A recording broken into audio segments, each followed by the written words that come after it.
Welcome back to day 2 here at the 2023 World Rowing Coastal Championships, Barletta, Italy.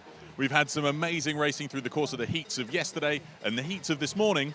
Just 7 heats remain in the whole competition before we start into the B finals later on this afternoon. We've had a block of racing this morning and we're about to get into the next set of 4 races where we've got the women's double, the men's solo, the men's quad and the mixed double to look forward to before we break up for lunch. It's a little bit chilly this morning, but it's only going to heat up as the day goes on. It's around 22 degrees here in Barletta at the moment. It's going to get up to around 25 degrees later on this afternoon. Conditions out there on the water still beautiful, flat and calm. And when you can see behind me the course, you can't quite see the boys because they're so far out, but you can see it's pristine, flat conditions. It's only going to get choppier as we expect the wind to pick up through the course of the afternoon. Loads to look forward to. They're battling for either 6 or 9 places into the A final for each of the boat categories racing in these heats. And the B final will contest places 13 onwards, and it's really, really exciting stuff to look forward to. The top 20 boats will be looking for those medal positions in the A finals. Those A finals for all 7 boat classes taking place tomorrow afternoon. Lots to look forward to today. We're here on day 2 of the World Rowing Coastal Championships. I'm here with Gwyn Batten, Commission Member and Chair of the World Rowing Coastal Commission.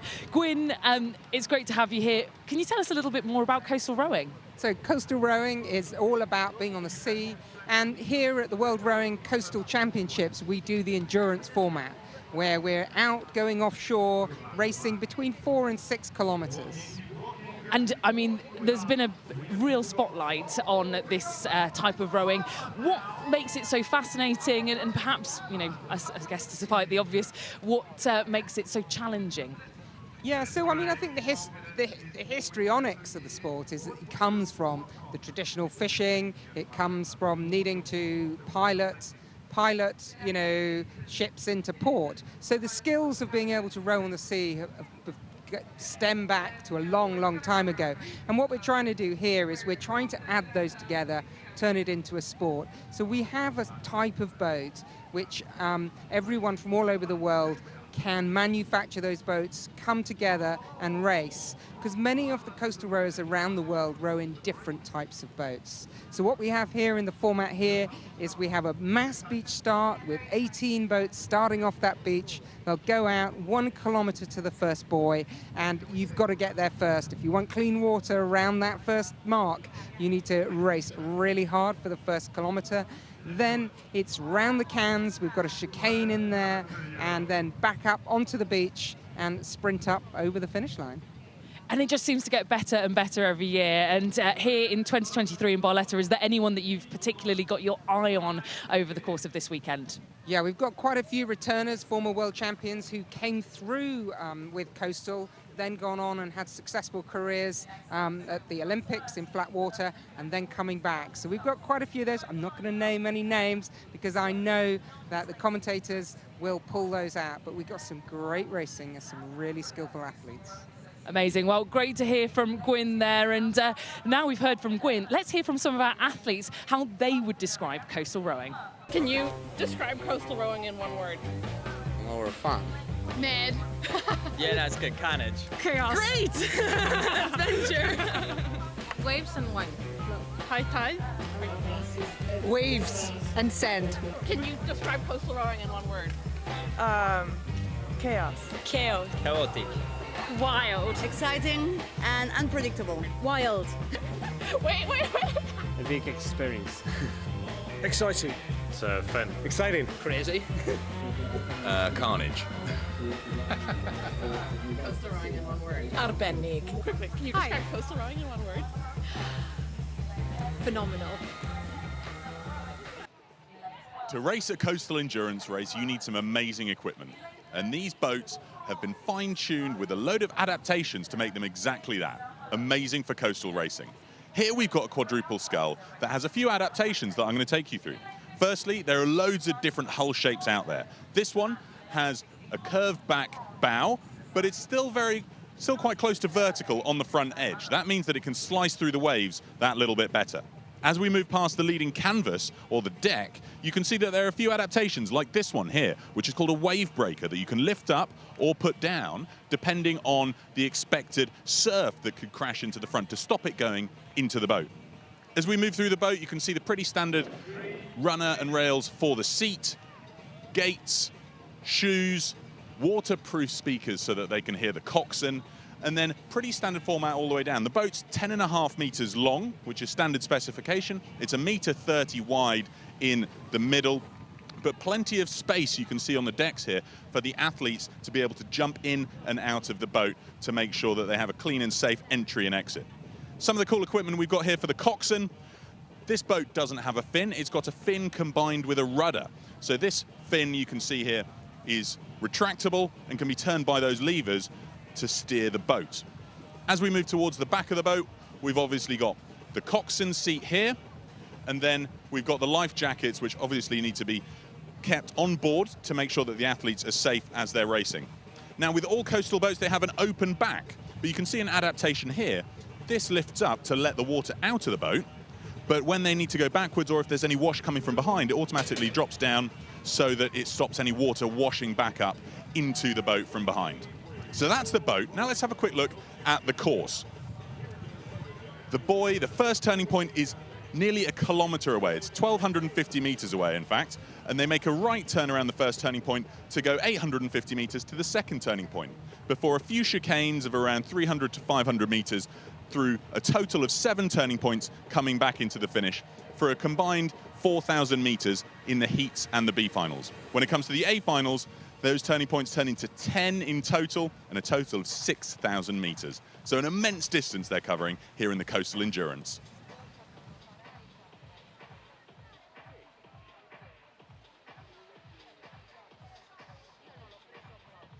Well, now you've seen the course, you've seen the boat. We've had a morning of great heats that we've thoroughly enjoyed. Not too much clashing, a little bit of heartbreak from some of the athletes who haven't made it into the final that they may have been hoping for. But the next race up is the women's double Heat 1. We've got a full stacked lineup here of 16 boats contesting for just 9 places into the A final. The rest will go through to the B final. Athletes from all around the world taking part here, and we'll step you through who they all are in short order. You can see that the umpire has called them to bring their boats into the water. Always interesting to see who's that little bit braver to go out into the deeper water. They tend to be the more long-legged variation of athlete, because obviously you get that slightly greater advantage if you go a little bit deeper, but it could slow you down getting in if you're not well trained in that. So you can see a total variation or slew across this line of boats. Perfectly legal. The key thing is, can they get in and get started when they're stepping up from slightly deeper water? This is that USA Next Level rowing boat, Jenny Sawley and Gillian Zeef, 4th in the quad last year. Boat handled there by Brooke Downs, who'll be joining me in the commentary box later on this morning. Cracking start here, though. Let's have a look at this. It's Rawlins and Parfitt for Great Britain, who have set us off underway there. They're there for Runcorn Rowing Club. Parfitt was 4th in the women's quad in Oeiras in 2021. Let's see who starts to take the early lead. We've got the Real Club de Regatas de Alicante, Hernandez Onteniente and Navarro Blasco on the bottom left of the screen there, pushing for a quick start. Looks like the Monegascan Société Nautique de Monaco, Fanfani and Chiavini also pushing for the lead here. So we're going to see them start to converge, not taking the as separated, safe route as we'd seen from some of the previous crews. But there you can see Monaco, Spain on the near side, and then up there we've got Société Nautique de la Baie de Saint-Malo, Briard and Le Breton of France. Germany giving a bit of steering advice there for Rebecca Mazarski and Anja Nordmann of Ruder Club Flensburg, Germania 1. See how they start to separate themselves out. We've got quite a stacked field here. Jenny Sawley and Gillian Zeef for Next Level Rowing Club. Perhaps favourites. They were racing alongside Chloé Briard and Charline Le Breton of Société Nautique de la Baie de Saint-Malo of France when they were racing in the quads, those athletes. Not together. they were adversaries in that race. But out in front, Monaco taking the lead on Société Nautique de la Baie de Saint-Malo. Not by much, though. Margins very, very tight at this early stage. Obviously, you can see Spain 3's Real Club de Regatas, Hernandez, Onteniente, and Navarro Blasco in a close third place. We've then got the Gruppo Sportivo Vigili del Fuoco Trieste. That's Marta Adisone and Gissi Fatima Pia de Sanctis for Italy 2, currently riding in a close fourth place. Adison in the bow seat there was 6th in the women's double last year, so she was an A finalist. We'll see whether they can repeat that performance by getting through to the A final from this heat. A final for this category is at 2:30 tomorrow afternoon, so we'd expect the wind to have picked up by then, so will be slightly different conditions than they're experiencing out there on the water right now. Beautiful scenes. You can see they're getting out into the slightly more rolly swell as they head up towards this first turning point. 1,250 meters to TP1, and then a short 80 meters at a slight angle up towards TP2, that rounding of the corner to help avoid the clashing and carnage that typically happens when you get these boats trying to turn on a dime through that first turning point. They've then got around 850 meters up to turning point 3, heading directly into the sun and towards the marina and harbour wall in the distance. So tricky navigation as they make that pivot round. I was chatting to some of the athletes earlier. All of them said that that second long leg is the tricky one to keep the boat speed high. The Spanish doing very well when it comes to keeping that boat speed up through that second leg. That's where Miramon Quiroga made a dent in his first heat and managed to split away from the trailing solos. We look here at this double from Monaco with the wave-piercing bow at the front. That will stand them in good stead as they start to make their way up into these rolling waves. This is exactly what that wave-piercing bow is designed for, to slice through those rollers and keep the boat level. As soon as the boat pitches off level, they really struggle to maintain that boat speed. So Monaco holding well at the front, but you can see Italy 2. That's the Gruppo Sportivo Vigil del Fuoco Trieste combination ahead of, for Finland, we've got the Lida Niemi and Tia Maria Rautala Finnish coastal rowers combination. And then on the near side, we can see USA 1. That's next level rowing, Sawley and Zeif. Good and tightly packed field in the center here. It's 9 to go through. So as they go around that turning point, we'll get some measurements for splits on how they progress around and what that dividing line is between 9th and 10th. We saw in some of the previous racing that, or some of the previous races, that several of the athletes that were in the middle of the leading pack would just ease off the pace somewhat, conserve energy for later rounds. Great Britain won in the bottom of that picture. Francesca Rawlins and Sarah Parfitt for Runcorn Rowing Club, riding in 7th or 8th. But you can see it's not a very spread out field just yet. That dividing line between 9th and 10th in the trailing pack of boats that are just at the top of the picture. Tricky stuff out there to make sure that all of those moving ribs and boats don't wash down these athletes any more than the current waves. It is a tricky balance to make between safety boats, officials' boats, and not adding unexpected waves, because these guys start to get a feel for the wave conditions out there, and the wake of a boat upsets that and is different. So despite us looking out at the water and seeing it's all coastal rowing, they've got to deal with all the chop and the waves, they start to get a feel for the rhythm of those waves, and that is very quickly upset when a boat's wake starts to slice through the field. Right, we've got a couple of boats converging in on this turning point. Let's see if they manage to get around it cleanly. That's why they've added the second turning point, so that it's not as sharp an angle before they move up to TP2, just 80 meters further along. Looks clean so far. Sawley and Zeif for next level rowing, just getting a little bit tangled here with the buoy, which opens the door for Great Britain to move through them. Haven't lost too much distance at that point. You can see the Peruvians here, the Club de Regatas Lima, Maria Jose Savasco and Amalia Aspiliaga, going on the wider arcing route around these corners, opting for safety. And it's such an important thing to decide between the aggression of the fast line and the high risk, the risk-reward ratio of going straight in for the buoy, rarely paying off in the end. So the safer route may cost you meters going wide around the bend, but it typically pays off in terms of distance. Field at the front really starting to spread out now. That's an enormous lead that we see for Monegaskins out front. See how things go here. Finland starting to move up through Italy. Rautala we saw racing in the beach sprints last weekend, now joined by Lida Niemi.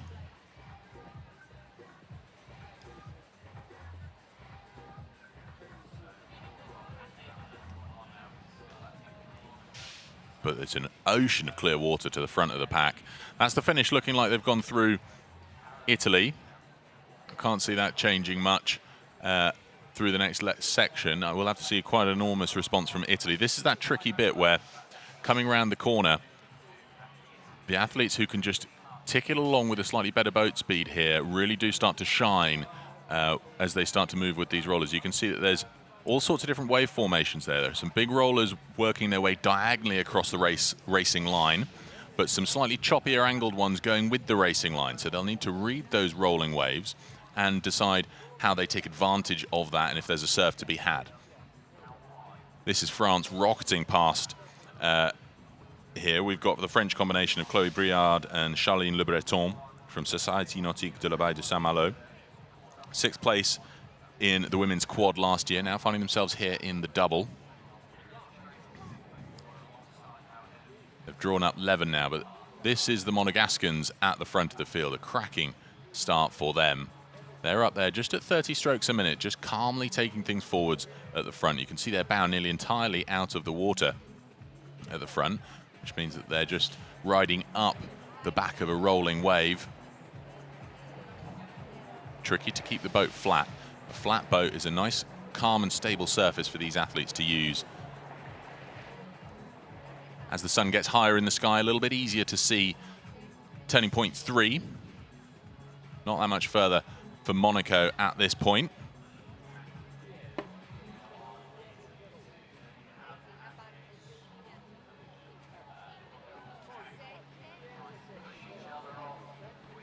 But the field now really rather strung out.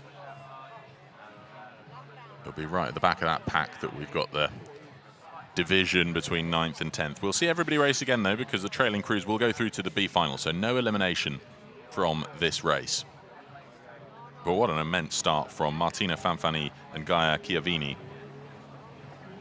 This is just the sort of thing that they would have hoped for in their race planning before coming out onto the water now.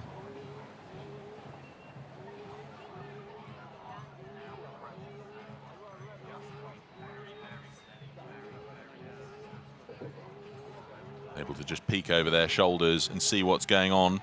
In the other heat, we've got the world champions from last year, Karin Roberts and Janneke van der Meulen. Van der Meulen having raced in the beach sprints. A nice wide angle there that we're seeing going around that turning point 3, not wanting to get tangled in it for Monaco.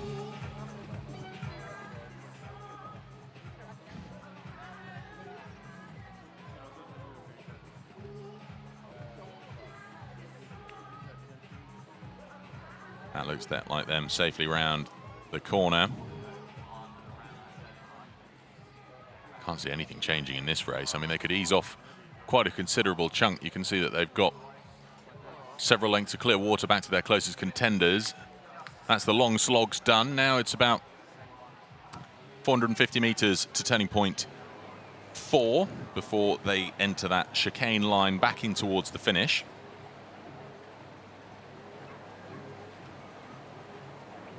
Distances here will mean that they've got those shorter intervals to consider in the mental game that is a 4K race. I do enjoy seeing those TikToks flying around of what goes through rowers' heads as they break up and subdivide and further subdivide the distances remaining. And these intervals will be helping with that mental battle of 400 meters now, 500 meters next, and then it's the 170 meter chicane before 2 350 meter segments back into the beach. Some very wide arcs and very different lines being taken in here. It looks as though some of the crews might be struggling to get that direct course onto the next buoy. Tough to pick out across the terrain that will be in the background of that buoy to make sure they're taking the tightest line towards it. Obviously, we had the quads as the last race where we saw that they've got coxswains to help with the steering. Here, the bow person usually does that. And for Monaco, that's Martina Fanfani in the bows.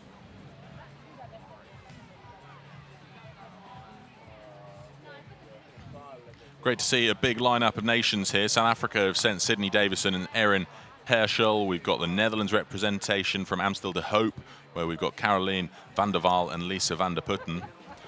Peru, they had a good start. Maria Jose Chavasco and Amalia Aspillaga. And then I mentioned the finish. Rautala now finding herself in the endurance double. Look at these rolling waves that they've got an opportunity to surf in here.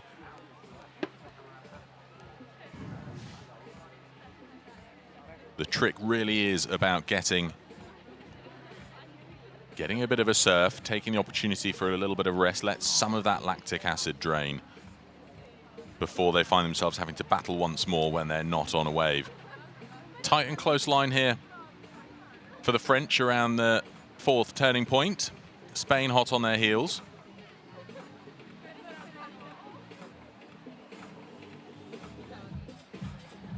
They now make their 500-meter segment towards turning point 5.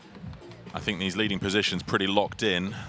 Hopefully soon we'll find out who's currently in that danger seat of 9th place and in a risky position for not getting into the A final. It'll be quite intimidating for those that do if they find this 4K course a struggle, because the A final is over that longer 6K course, which spans a little bit closer to the Marina Wall. Follows it for a short period before coming back through the same lineup of a chicane before coming into the beach. But it just means that that segment between turning points 2 and 3 jumps from 850 meters all the way up to 1,500 meters, nearly doubling in length.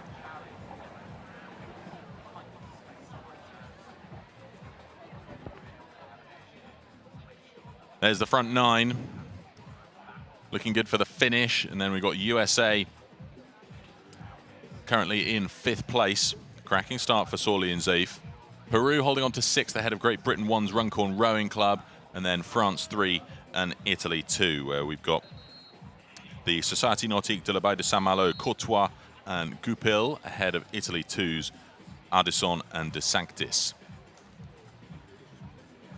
Boat speeds have eased off somewhat. We saw some high speeds up to turning point 1. Clearly, these athletes looking for that fast start to really try and get out in front and then ease off the pressure as they go around. It's a tricky strategy, though, if endurance is not your strength, because that's where the lactic acid starts to hammer your ability to hold on as you come into the slightly trickier section with the deeper water, the rollier waves up towards turning point 3.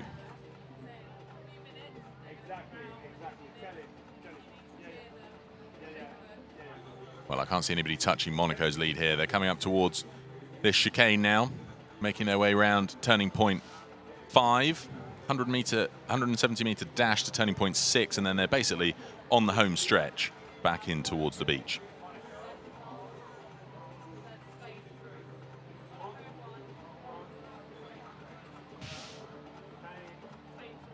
It's showing that that fast start does pay off for the athletes who are brave enough to put in the work at the beginning of the race. Tricky line and a few corrections required for Finland here. Looks like they may well hit that buoy, or at least they've had to add some distance to pinch back round to go round it. Spain 3 get around it first, though. Real Club de Regatas de Alicante, Hernandez and Onteniente, Navarro, Velasco. That's them round turning point 6, now towards turning point 7, and they're line in to the beach for the leaders from Monaco, Fanfani and Chiavini.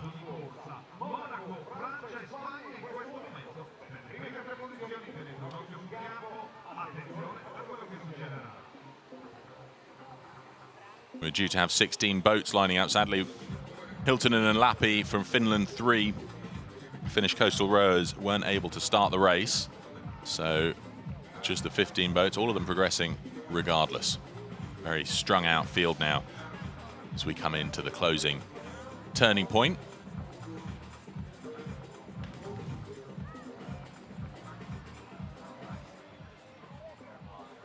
.28 strokes a minute, so they've eased off somewhat at the front, continuing to build their lead over the Société Nautique de la Baie de Saint-Malo of France. You can see the field so spread out there, but it's still the better boat speed with the Monegascans as they continue to pull away. You'll wonder why the boat speed's jumping around so much, but that's the advantage that they get from the waves. You can really tell as the boat speed jumps up towards 14, 15 when they've got a little bit of a surf from a good rolling wave. But those waves coming in at a slight diagonal to their racing line at the moment, so not much advantage to be had unless they can really catch one and surf it on the diagonal.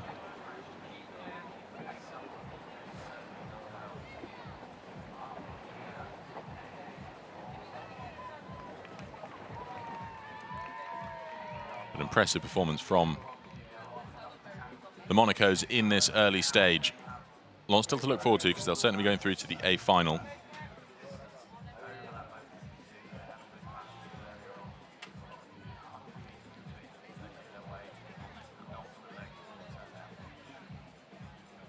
That's the last corner navigated. You can see some crews still making their way through the chicane as this line of boats so strung out now. I think the positions will be pretty much locked in from this stage. We'll look to the final results to confirm the 9 going through to that A final.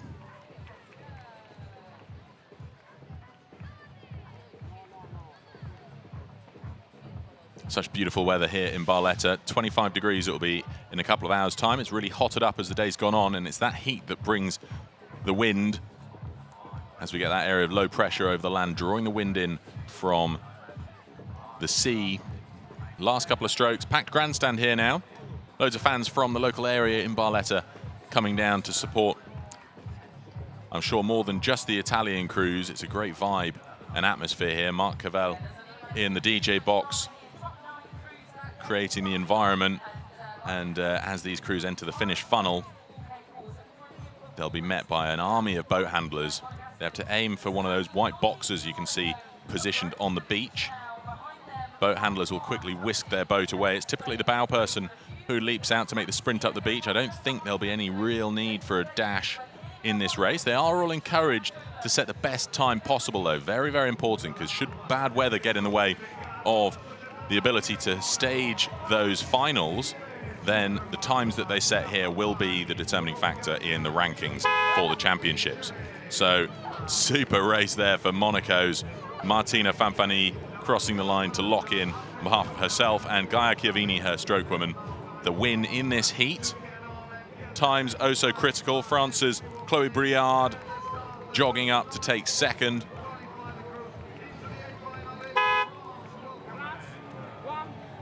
And then in a second, we'll see the remaining 7 places for the A final start to come in now. You can just see the lead that they managed to earn for themselves there. Here comes Spain's Hernandez Onteniente to lock in 3rd place for Real Club de Regatas de Alicante.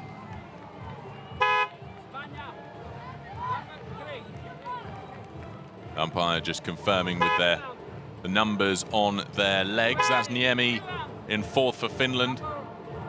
5th, we've got the USA. That's Sorley on behalf of Next Level Rowing. And then the last few places into the A final still to be had. Look at this for a run. There was Savasco for Club de Regatas Lima.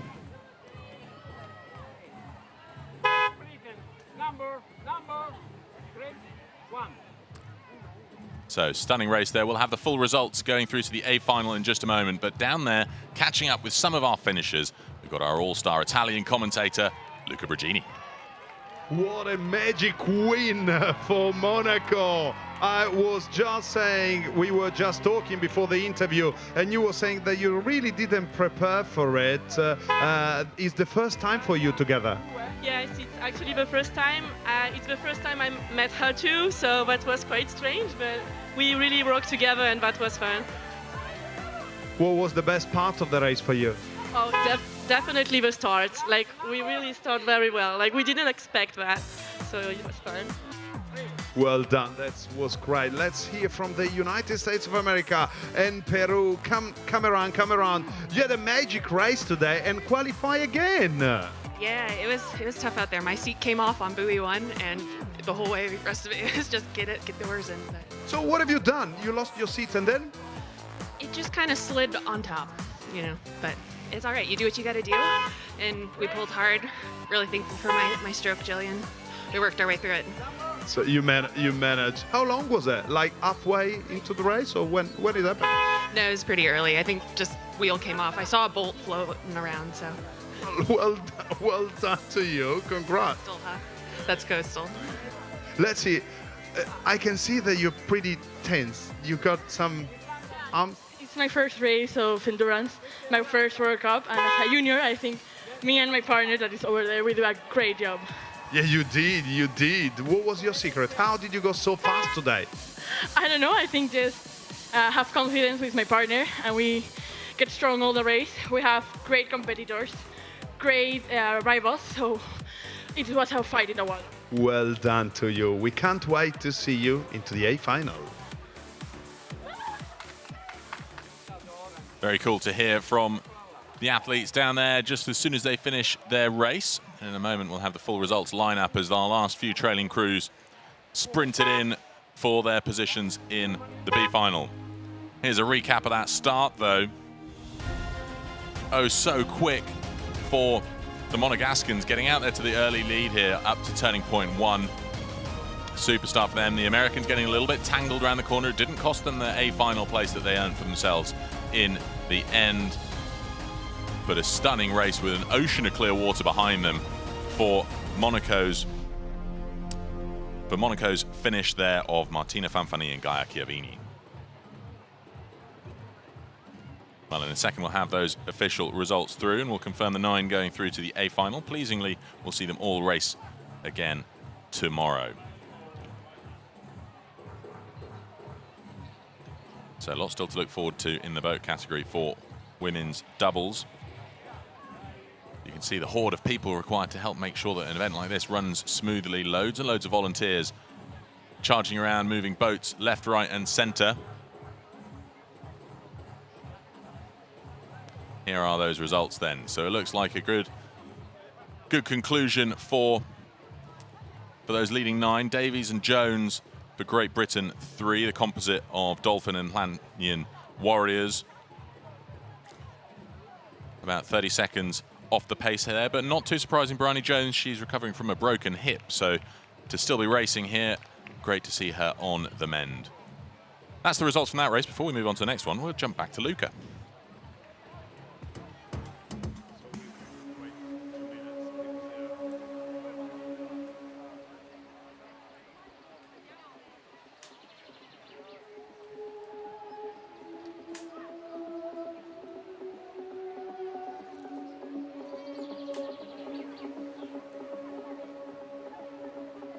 Okay, so it looks like Luca was about to catch up with Keelan Mannix there for Rosscarbery Rowing Club. We'll see him race in just a few moments. He was 4th place last year in the World Rowing Coastal Championship in Saundersfoot, Wales, Great Britain. Now, I'm joined here in the commentary box by the world-famous USA rowing athlete, Chris Back. Chris, great to see you.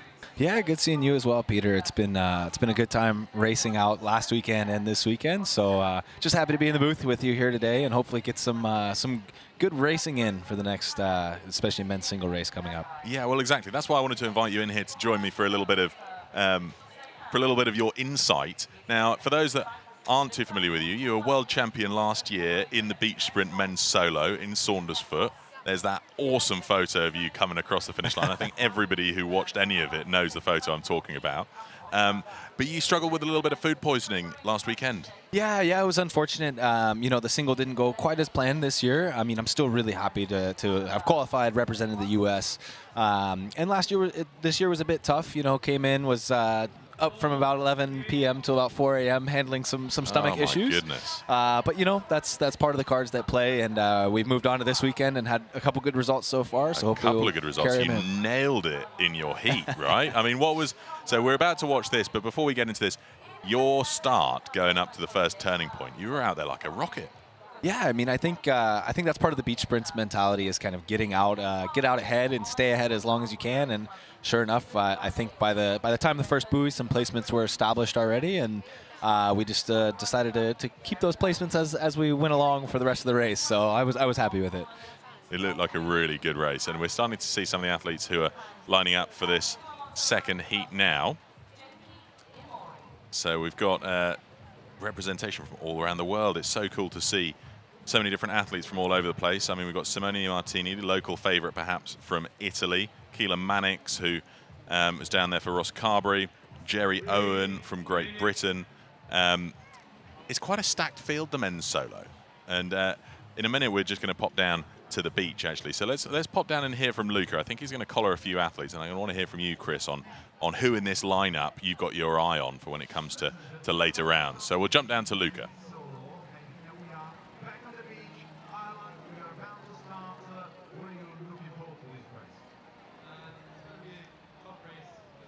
Good field out here, so we'll just see what we can do at it. I saw you fixing the boat, checking the boats. What was the last check before the start? I just make sure all the gates and the stretchers are tight, so nothing comes loose during the race. So who is the one that you're really looking for today? Who I want to beat? Everyone. That was great. Good luck to you. We can't wait to see you racing.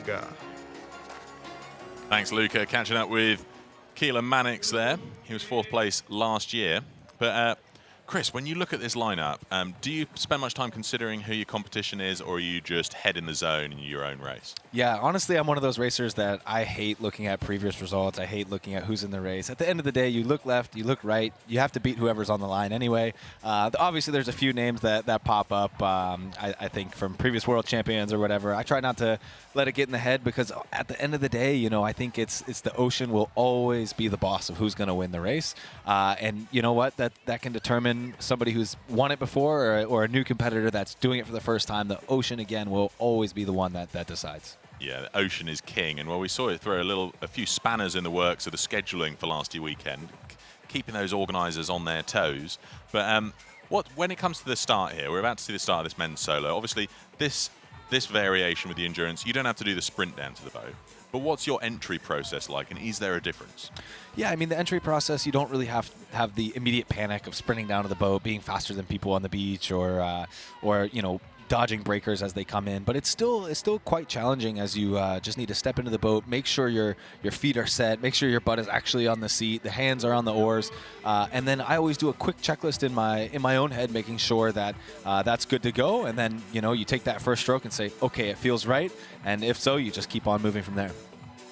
Interesting, and I just love looking at the different boat variations there. We were just looking at Simone Martini. He's there in a Rubinetti, and this guy here, Gozzategui Urbieta from Club Remo Torrevieja. He's got that big splashboard or surf break at the front of his boat. How do you set up your boat? Yeah, for me, for the endurance, I do set the splash guard up a little bit higher than I would in sprints. In sprints, the big thing is you just got to be careful when you turn the hand around. But I definitely keep it a little bit higher to keep some water out of the boat. And when you say turn the hand around, that's when you're exiting that you're worried about. That's correct. Yeah, they can be quite sharp sometimes with the carbon fiber, so it is a bit of something you want to watch out for. Interesting, interesting. Right, here we go. We've got this race underway. A little bit of guidance there for Gozzategui Urbieta for Spain. But look at this, it's a cracking start here. I believe that's Jerry Owen from Fishguard and Goodwick Jemima, Great Britain 2. Jerry Owen, no stranger to coastal racing. He's had a really good start there, hasn't he? He has. He looks like he rocketed out there. It's a great start from Jerry. I know he's got a sprint background as well, and he's gonna use it right off of that beach and hit that high stroke rate to get to that first buoy. And it's paid off for him, hasn't it? So loads of athletes. Clearly, it looked like your strategy too. Just go out hammer and tongs here to get out in front. And then what's the approach when it comes to the turning point and staying out of trouble? Because he's going to be on the inside as he's on the right-hand side of the field here. Is that going to be a worry for him? You know, I don't think it'll be too big of a deal for Jerry, as he has the pace to keep it up. However, it does get quite complicated sometimes as you get in the middle grouping. As the boats start to come around, you have to keep an eye out who's next to you, who's beside you, and sometimes who's behind you, depending on swells getting into that first turning point. Yeah, there's not much you can do if you get sandwiched between a load of other athletes. It looked as though there, where we can see Keelan Mannix from Ross Carberry Rowing Club in the blue boat, just making his way over to the outside of the bend. Do you think that's intentional, or is that him just steering a slightly different angle? You know, I think with the way the swells are coming in, they're coming in, as you're going out to the first buoy from your port side, they're coming across the boat. So you do get a little bit of push from the swells there. So it could be a good move from Keelan. We'll see as he comes into the first buoy here in just a minute or so. Well, there's not much separating second, third, and fourth. It looks like Jerry Owens dropped back into second now as we see Oyan Kozategi Urbieta for Club Remo Torrevieja. They are a strong force, the Spanish athletes, when it comes to this. Most certainly. Coastal rowing. Most certainly. They've been doing it a long time, and I think a lot of the Spanish athletes are very well versed. I know they have a summer series, having spent some time over in Spain with our coach Mark Oria back home. Being from the area, we get kind of an inside look at how Spain does it. Obviously, Adrian in the previous heat, he's a competitor to watch out for, who's also very fierce. And you guys were training with Ander Martin in Donoratico week before last, weren't you? Yeah, Anders a great guy, obviously 5-time world champion himself. So it's great to get the insight with them, as well as the New Zealand team came along with us. So it's been just a wonderful thing, I think, that we get to see in Coastal, teams training together, learning from each other not only throughout the racing, but also the season. And I just think it's a very, very cool thing to be able to interact with teams throughout the season. I think it's so important. It's like you look out at the sports around the world, other sports, the really cool ones that are really growing rapidly and pushing the envelope in terms of performance and standards and world best times, etc. They're typically the ones that athletes train together, because you got to be the best, you got to sort of train with the best, haven't you? So you guys doing that sort of conjoined camp with Spain and the USA, obviously you guys and the Kiwis in Donoratico, is paid off, because certainly looking at the beach sprint results of last weekend. Yeah, most definitely. And I think, again, sharing knowledge, not sharing secrets, but sharing knowledge, I think is an important thing. But yeah, I mean, we're all in it together. We all want the sport to grow. I think keeping our fingers crossed, hopefully for an Olympic announcement next week. But we will see. We'll see what happens.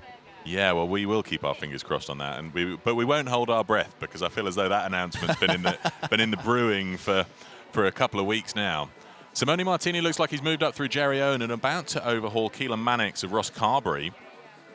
Kozategi Urbieta from Torrevieja. So Ander Martin, he's from Torrevieja as well, isn't he? And he was in that quad that we just saw race earlier that absolutely smashed the field. Yeah, they did a great job. I only got to see a bit of the finish, but I knew with Emilio in there and Ander as well. I'm not sure if Carlos was in that quad as well, but it was quite a stacked quad. So that'll be a very, very fun race to watch coming into the finals tomorrow. Now, this corner that they're coming up to now, turning points 1 and 2, they're only separated by 80 meters. How's that for you? Is that a relief that it's a less sharp angle to handle and less of a concern of sort of clashing? It really depends on where you're at in the field. I think if you're out ahead, it's good to have that shallower angle. But if you're looking back in the field, sometimes I think for the rowers, you hope for collisions. You just hope not to be a part of it. Definitely for the manufacturers, I know you don't want the collisions. So depending on where you're at in the field, it can be good or bad. But I do prefer the shallower turning point. It's like a bit of turbulence there at the back of the pack. Just getting the boat back up to speed. A few issues perhaps with the seat and runners. Perhaps a struggle to get all the way around this course if they've had some issues there at the back of the field. But now what happens when you pivot around that turning point 1 and 2? You're on a different angle of attack on the course. You're no longer heading away from the beach and the waves heading in towards it. Ooh, tight one for our leader from Spain, Kozategi Urbieta. That allows Ireland's Keelan Mannix to just nearly get contact. But so now that they've done this pivot, what are they looking for and how can you see anything? Yeah, as soon as you get around here, especially in the morning racing around here with the sunrise coming up, you're just looking off for distance, for cues, to maybe landmarks that you might have realized in practice in order to aim for the next buoy. And that's the easiest way until you start to get a little bit closer to the buoy. It's about 1,000-meter stretch out to the next buoy, and so it can be quite difficult to see sometimes. And are you looking for that buoy as a silhouette in the sunshine when you were racing this morning, or are you looking for a landmark, as we can see on this shot here, against the sort of industrial harbour wall behind? Yeah, so as you see here, you can kind of see the lighthouse into the distance. I would say that's a fairly good marker. The course will change tomorrow a bit. Mm-hmm. So again, being aware of where that buoy's at before you launch. But again, looking up to the horizon is always a good strategy for competitors to know where they are on the course, especially in the blind boats, the singles, the double. In the quads, you have the coxswain that can kind of keep an eye on it for you. But it is a bit more difficult in the single and double. I'd imagine so. And now, what are the wave formations feeling like? Now that you've come onto a different angle of attack here, did you feel anything in your race this morning that there was something you could ride, or was it just tractor pull all the way to the next buoy? Yeah, again, in the smaller boats, you can have a bit more of a ride on these swells here. So not so much in this shot, but previously you could see the waves rolling into the stern of the boat.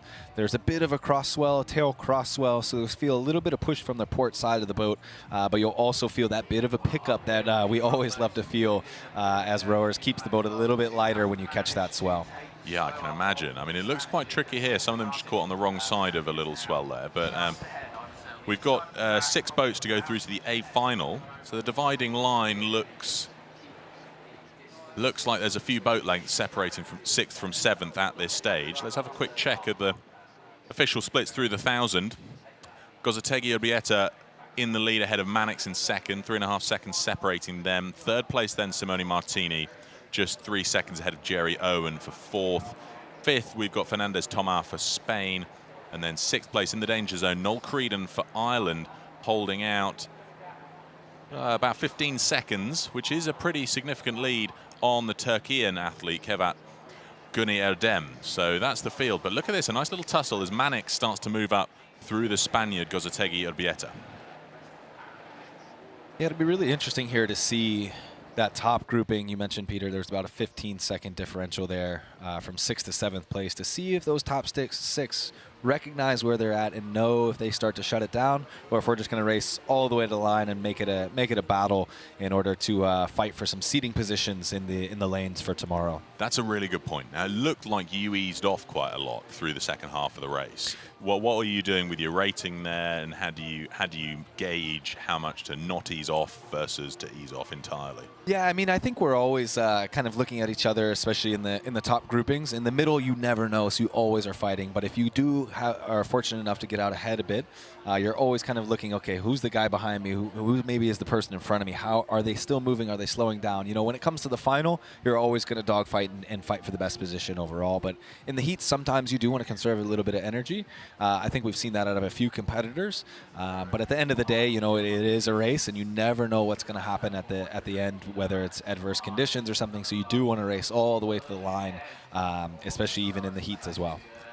Do you know, it's really interesting. Yuri joined me for a quick chat before the break earlier. We all know Yuri, the sort of social secretary of this moving sort of crazy wedding of athletes all around the world. And Yuri was telling me that on that second leg that they're just coming through at the moment, he was comfortably in sort of 6th place.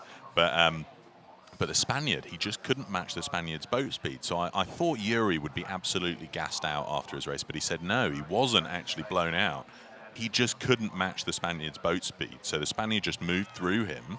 And that's something that's a little bit deceptive when you're watching this on TV. You can't quite tell that there's an element in a reading of the waves and water that the sort of more experienced coastal athletes are able to generate that better boat speed for less effort.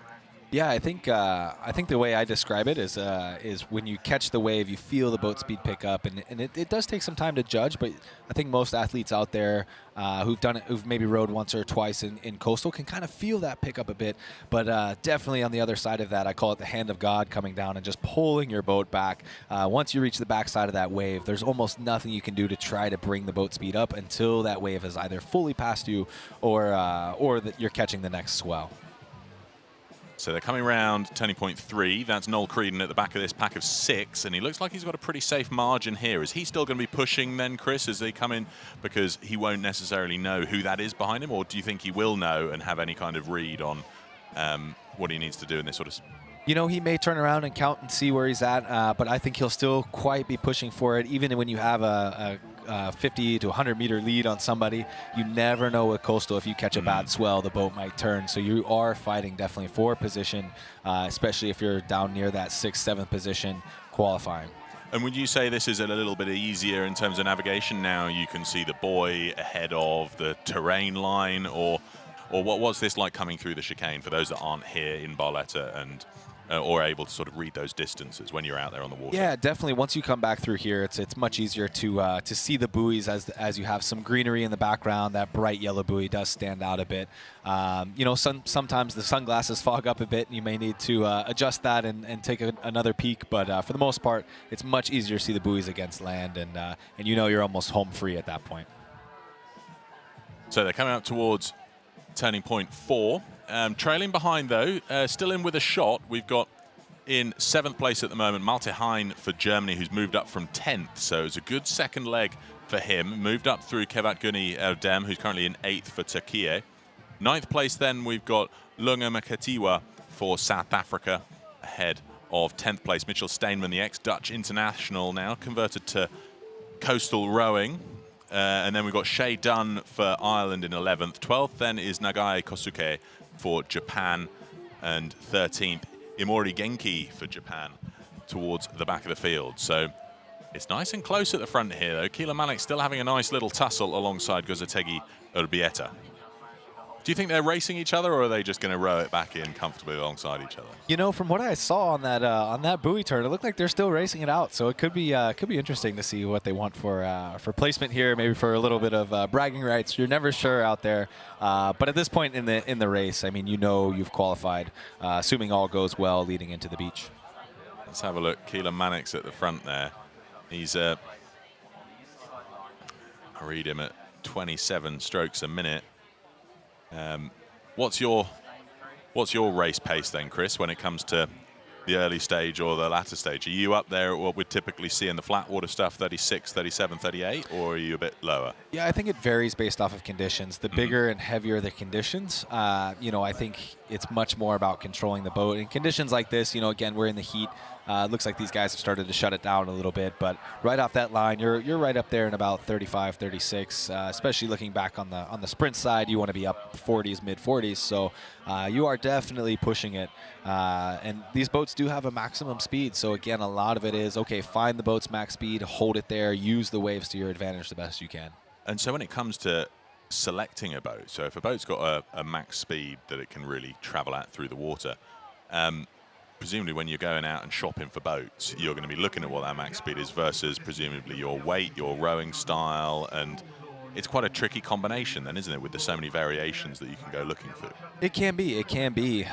You know, I think a lot of the boats do have their own design. I think in the future of especially the endurance side of things, what we might start seeing is people using different styles. Sounds good. Thanks. Different styles of hulls for different conditions. So if it's much flatter, kind of like it is this morning, you may have a hull that kind of glides over the water much better.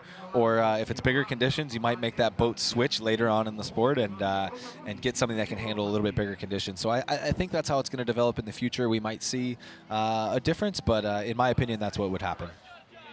I'm enjoying this little battle, though. I mean, Mannix looked like he was through, but I think the inner competitor of Gozategi Urbieta from Club Real. Oh, for a moment there, I thought he'd gone wrong side of the buoy, but of course they're pinching back round to go towards turning point 6 and this chicane first. My heart was in my mouth for a minute there, but Simona Martini, I believe, in 3rd place. So they feel quite strung out. And then we've got Spain 3, where we've got Juan Luis Fernandez Tomar for Club Nautic Amposta. Now, when it comes to this stage, I mean, these guys theoretically are winding down, perhaps not as burnt out as they might be were they in the medal final at this point. Why a chicane, do you think, when it comes to the... Is this to just try and trip you guys up? Is it to condense you into a single file? It's quite a fun way to close out the course. Yeah, I mean, I love a chicane, unless it's a very complicated chicane. My brain tends to sometimes forget where the buoys are, so it's always nice to be able to look behind you and know where the next one is, especially if it's a short distance like this one. I believe it's only about 180 meters difference, but it does throw that last bit of curveball in. You know, you might have somebody way out in front, and depending on if they caught up in a buoy or caught on a wave, or just take a incorrect line on that short chicane line buoy, you can have some quick changes at the end, making it really exciting to see who coming. And if you're behind, does it make it that a little bit more worrying? How am I going to overtake somebody going through this little chicane? Your opportunity somewhat squeezed. Yeah, I think it also depends on how you feel about your turns. For me, I like the turns. I think I can gain a few seats. But then again, if you're getting pushed by the field, especially in those bigger boats, those quads, that's a tight squeeze for them. It is, isn't it? I mean, because they're just so much longer, it's harder for them to not only get around the corner, but yeah, overtaking is that a little bit trickier. It definitely can be. Definitely can be. So they're coming up to the last corner, turning point 7, and then they make their way up onto the beach. Any difference in your approach to landing your solo in this race versus the beach sprints? Yeah, I mean, in this one, you're always looking for the closest point that you can get to. So if you can get right under that center arch, the athletes should be able to see it right as they turn this final buoy. You see the LED screen on the beach, and you just make that your point of entry. What you don't want is to catch a swell on either side of it, because it can get still a little bit tricky. And with the rule being that you have to have your handles on the boat, or your boat handlers on the boat coming into the beach, you want to make sure that you get as clean as an exit as you still can. And when it comes to your A final tomorrow afternoon at 3:15, it's going to be very different conditions. But you're not fazed by that, I can't imagine. No, I love the big conditions. It worked well in Wales last year. We had some bigger conditions this year. Unfortunately, couldn't quite keep up with them. But that's what makes the racing interesting. So I think again, it comes down to that game of skill, and we'll really see a lot of. I think tomorrow a lot of lead changes based off of who can handle the conditions, especially coming into that buoy. And as we mentioned before, coming into that chicane, it's always difficult with bigger conditions. And when it comes to your training, because it's been awesome to watch you sort of explode onto the coastal rowing scene in both the sprints and this endurance format, how and where is it you train back home? Yeah, so I train back in Cincinnati, Ohio, again, as I mentioned, with my coach, Mark Oria. A lot of people do ask what is the differences in training. I would say, honestly, 60% of the time, 70% of the time, I'm still in a flat water boat doing a lot of the flat water training. And then I hop out in the coastal boat when I can. This past winter, I was training out at Bear Island Aquatic Center just to get some more ocean-like conditions, as we don't have an ocean in Ohio. So we do what we can with whether it's a launch or a motorboat creating some waves. But on a rougher, windier day, you can still get some coastal-like conditions.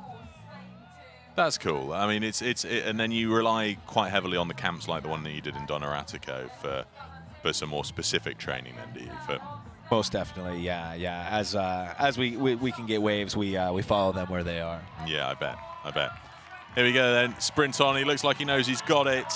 Oyan Gozotegui Urbieta for Club Remo Torrevieja. Keelan Mannix hot on his heels for Roscarbury Rowing Club. That's the 1-2. And then shortly behind him, Simone Martini of Italy. Impressive performance from the athletes of Canottieri Padova. Clearly a lot of support from the local Italian fans. And then here's Fernandez Toma, Juan Luis Fernandez Toma of Club Nautique Amposta, Spain. That's the first 4 through. I think 2 more places, and then we'll have locked in the A finalists from this second heat of the men's solo. Beautiful scenes here, and that's the archway you were talking about, isn't it? Jerry Owen coming in for 5th for Fishguard and Goodwick Jemima Rowing Club, Great Britain. His mother runs the club. She's here racing. We just saw her race in the women's double, the race previously. He's also here with his brother Theo. And here comes Noel Creedon for Ireland, locking in 6th place.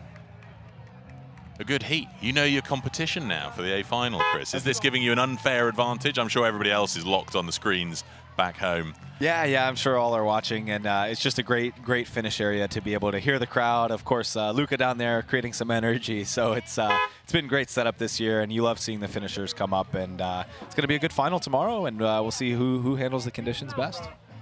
Cool. Well, let's jump down. We can see Luca in the bottom of that picture there, getting ready to have a couple of chats with some of the athletes. And here are our winners from Spain. What a magic race. How was it? Yeah, it was a good race. I expected that the water would be flat, but it was swells and some wind, so I like it. Well done to you. Abbiamo sentito un grande tifo anche sulle tribune per l'Italia. Ragazzi, volete sentire la voce del nostro protagonista, Simone Martini? Com'è stata la gara? Intanto ciao a tutti e grazie che siete venuti così numerosi. Dai, è stata una bella gara. Oggi l'importante era superare lo scoglio delle batterie per arrivare in finale a giocarsela. Quindi mi sono un po' riguardato nel voler fare qualche attacco o rischiare qualcosa in boa. Quindi sono contento, dai. È stata una bella gara e ci vediamo in finale. Grazie. Let's see if we can find another athlete here. Yes, we've got one. So how was your race? I have a bad start and I have to recover the distance, and for me it's a little bit hard. But finally I go to the final and I'm happy. That's great. What will be your secret into the A final? to improve the start. Yeah. Good luck to you. Was great having you here. Well done, well done. Always good to hear from the athletes straight afterwards. It's one of my favourite jobs. You can see the 6 that have gotten through here, but Chris, it's tough work when you've just done a race to have a microphone thrust in your face. Absolutely, absolutely. You're still catching your breath, but I think all the athletes do enjoy it, get their little time for fame, that's for sure. Now, Chris, it's been an absolute pleasure having you here in the commentary box. Thank you for joining us. You've got your A final in the men's solo that we can all look forward to at 3:15 local time here in Barletta, Italy. But thank you, Chris, and best of luck tomorrow. Appreciate it. Thanks, Peter. So just a few moments now until we get started with the next race, which will be the second heat for the men's coxed quads.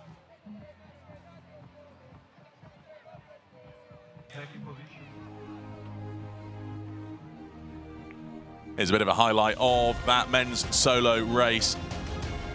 Cracking start for some of the athletes, not so much for some of them too. Always upsetting when you've traveled all the way here and then it's usually a technical issue or some nature that upsets you or a bit of a clash. But that's the nature of sport.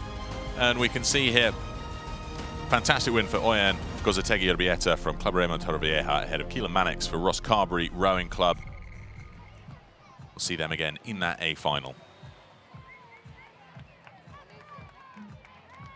Just a couple more boats coming in off that second heat for the men's solo. We're going to jump back down to Luca on the beachfront to hear from some of the athletes. And now back on the beach, we are about to start with the second heat of the men's quad, and we've got Spain. We saw them warming up. How are you feeling and what are you expecting from this race? Well, we are expecting just to win, but our prime objective is to qualify for the A final. That's great. Well done to you and good luck. Buona fortuna. Let's keep running, keep following me. Ed ora abbiamo un equipaggio italiano. Siete pronti per questa gara? Cosa vi aspettate? What are we expecting? We have to do it in English now. What are you looking for to this race? You want to play in English or in Italian? Okay, so we'll try to do a good race and we will see. You happy with this world champion Barletta as an Italian? Sorry? Yes, we're happy and the organization has been organized very well. We will talk later after the race. All right, good luck to you. Keep going. Continuiamo a correre. Oh la la, we've got Germany here.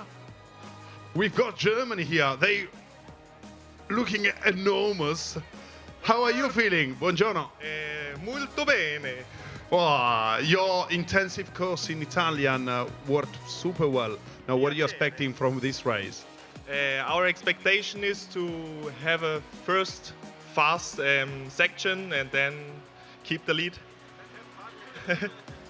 and then, what did you say? Want to have some fun. Heat 2, 5 minutes. And then we got La France. So great having Luca running around our own little pit walk here, like a Martin Brundle pit walk of the 20-lane starting line for the 2023 World Rowing Coastal Championships here in Barletta, Puglia, Italy.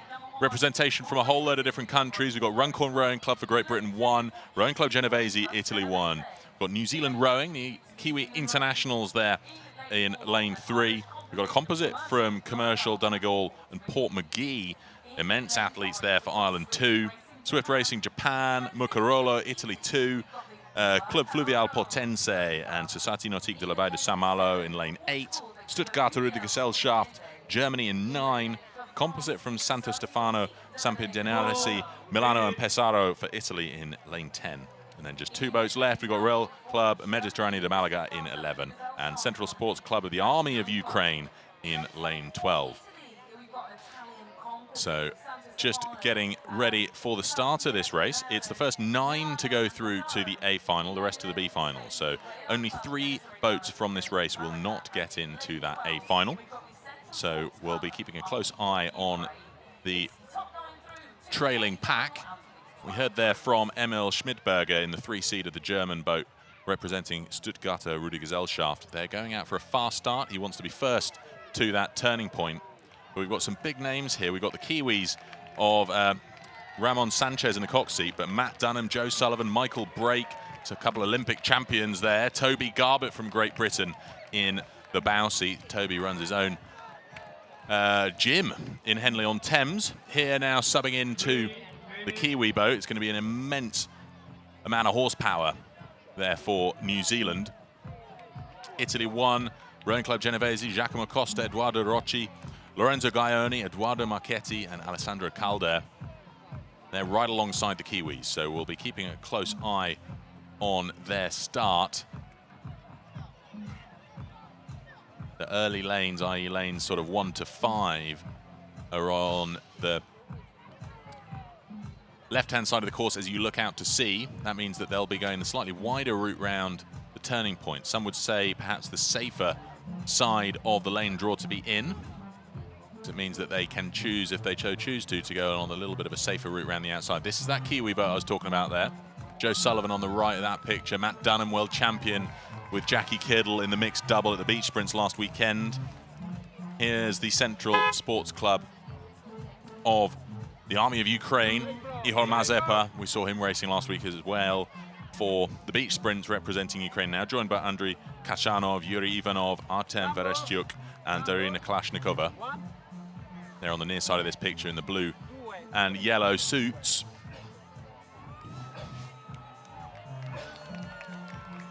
Ireland now. We've got Aaron Hurley, David Neal, Luke Keeney, Colin Brennan, coached by Meave McNamara. You can see David Hussey wandering around, making sure that they're all set. David the Hasselhoff Hussey. Few people on this planet more experienced in coastal rowing than David Hussey.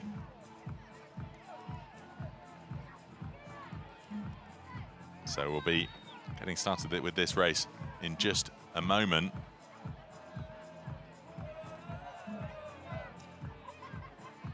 Quite an eclectic mix of colours we've got here.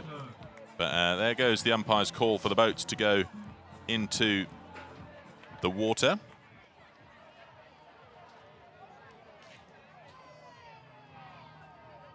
Japan, Swift Racing Japan, Sakaguchi Santoshi, Shina Takayuki, Sugiyara Ahi, Mendes, Romeo, and Cox by Kasatani Yuki. Now I have the pleasure of being joined in the commentary box here by Whitney Powell. Whitney, you were coxing the finish line shell repair crew in the men's Cox quads a minute ago. Welcome to the commentary booth. Thank you so much, Peter. It's an honor to be here. This is such a special event, and to be able to cox it and then watch it from your perspective as a commentator is just such an honor. So thank you so much for having me. Oh, well, we're the honored ones to have you here, and we'll get to the benefit of your insight. Here goes the start. So you were obviously in the previous heat for this just earlier on this morning, and we heard from Emil Schmidberger, who was interviewed on the beach just a minute ago. He's going out there. The Germans want to get to that turning point first. What was your approach? You know what? Our approach was actually to get off the beach as quickly as possible, as we knew that it was going to get really, really tight going into that first turn. So we knew that we just had to blast off that beach. And you know what? We kind of did. So it was pretty exciting to get off the beach that quickly. But let's see what these guys are doing as they start to converge onto that 1K, 1250, I believe. Right, 1250. 1250. Yeah, let me get that right. I should know minutes. that as a coxswain, shouldn't I? So what are you saying to the crew here? So it's nice to have the coxswain's perspective, because I've been joined by a few athletes in the commentary box so far this weekend, and it's always interesting to hear the athlete, sort of the rower's perspective. But as a coxswain, how are you handling this? Look, they're starting to converge in. There's going to be a bit of clashing. What are you doing to keep the rowers out of trouble? That's a great question. And, you know, a lot of it is organized chaos. So I really need to keep my guys' heads in the boat here, which is so difficult to do when there's so much going on. And I need to keep my head on a swivel so I can watch for space around that first buoy.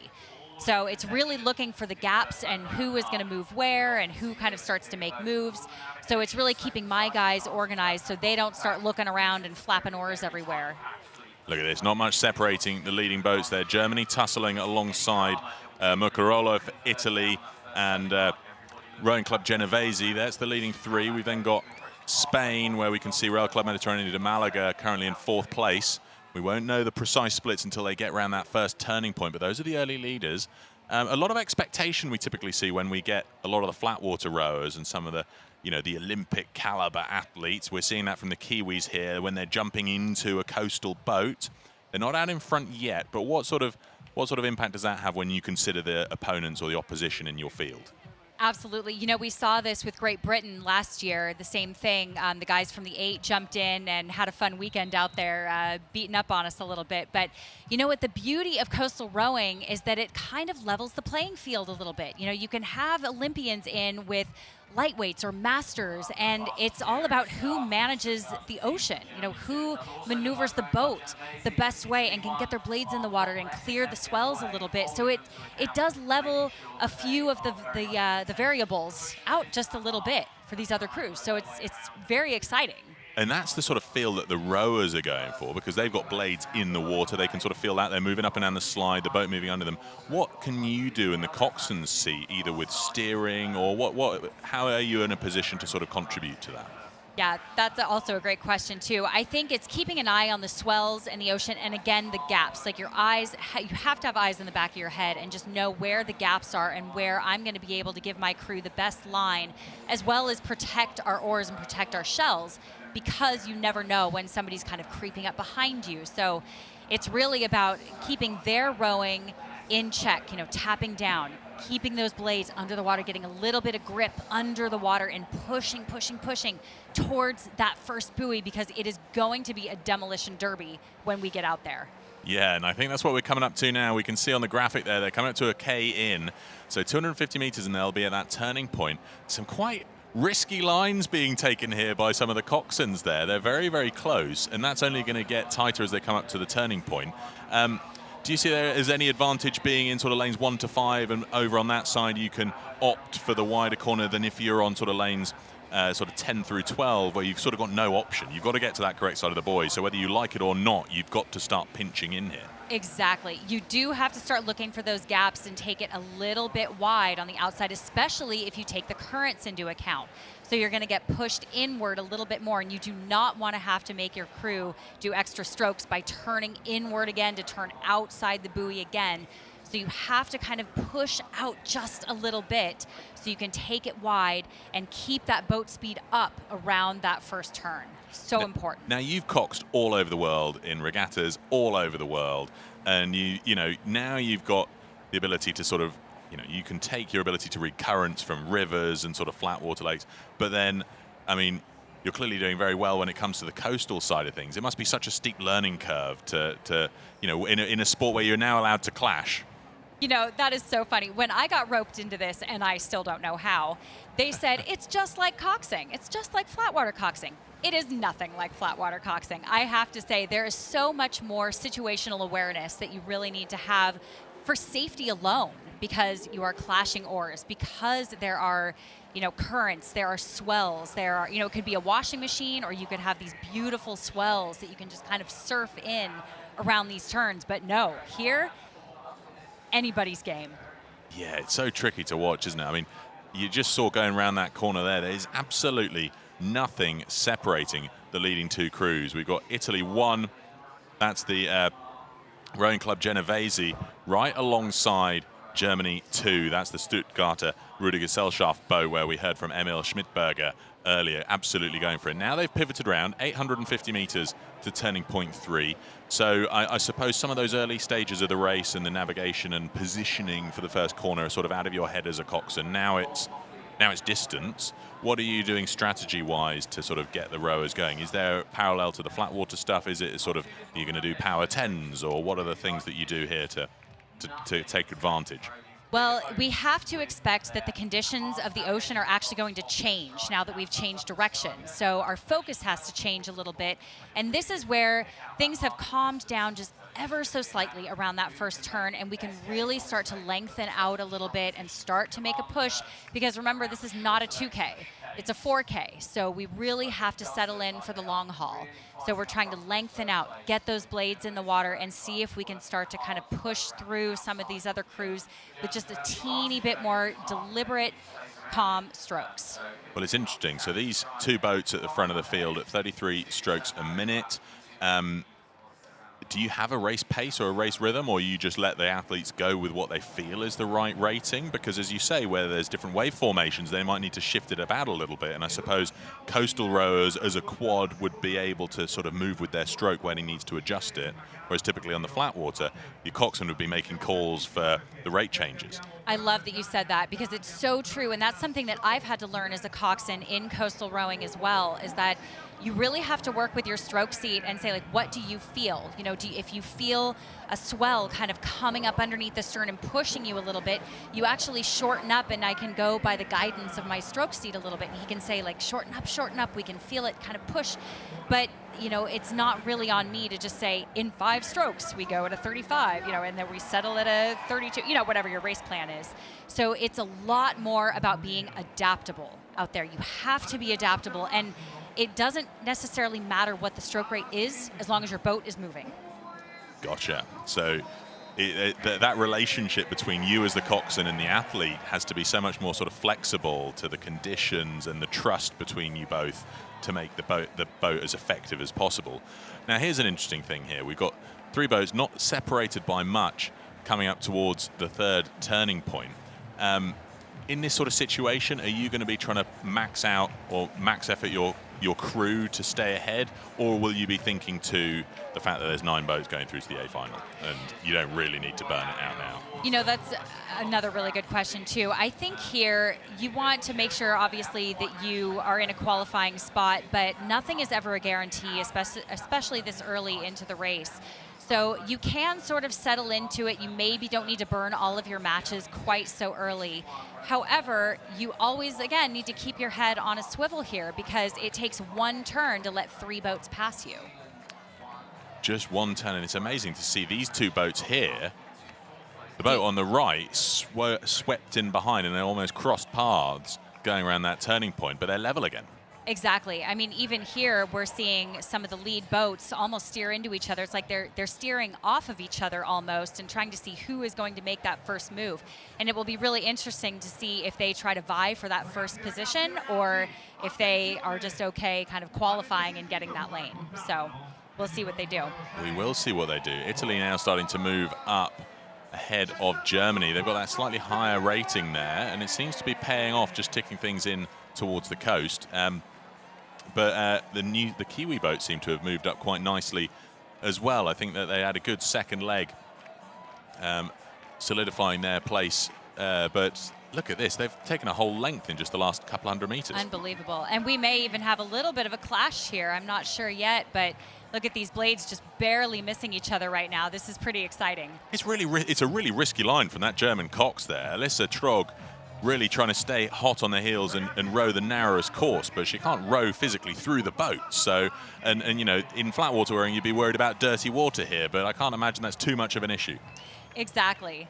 Exactly, yes. And it seems like they're so calm and collected. You look at these crews up at the front here, and they are at those higher rates, like you said, the 33, 34. We can clock them now and see where they're at. But they're just so calm and collected, and they have those blades in the water, and they're just making this look so easy when it's not. Yeah, they've pumped it up a bit there. So in that leg from turning point 3 to turning point 4, which is about 480 meters, the Italians went up to 36 there, and that was the real shift in the speed that we saw them moving up through Germany. Exactly, and it's neat to see actually this transition in coastal rowing too, because the Italians have typically, just in the history of rowing, been known for those higher rates, and they really get their blades in there and get moving and kind of flutter along like little hummingbirds. And it's really great to kind of see them go up against the Kiwis here, who we know have Olympic experience, and we know that these guys have been rowing together for so long. And so it's, again, this is where the variables get leveled out a little bit, and we just don't know what's going to happen. It's so exciting. It's so cool, isn't it? New Zealand now in 4th place, moving up through the field, so their sort of depth of endurance starting to show out there on the water.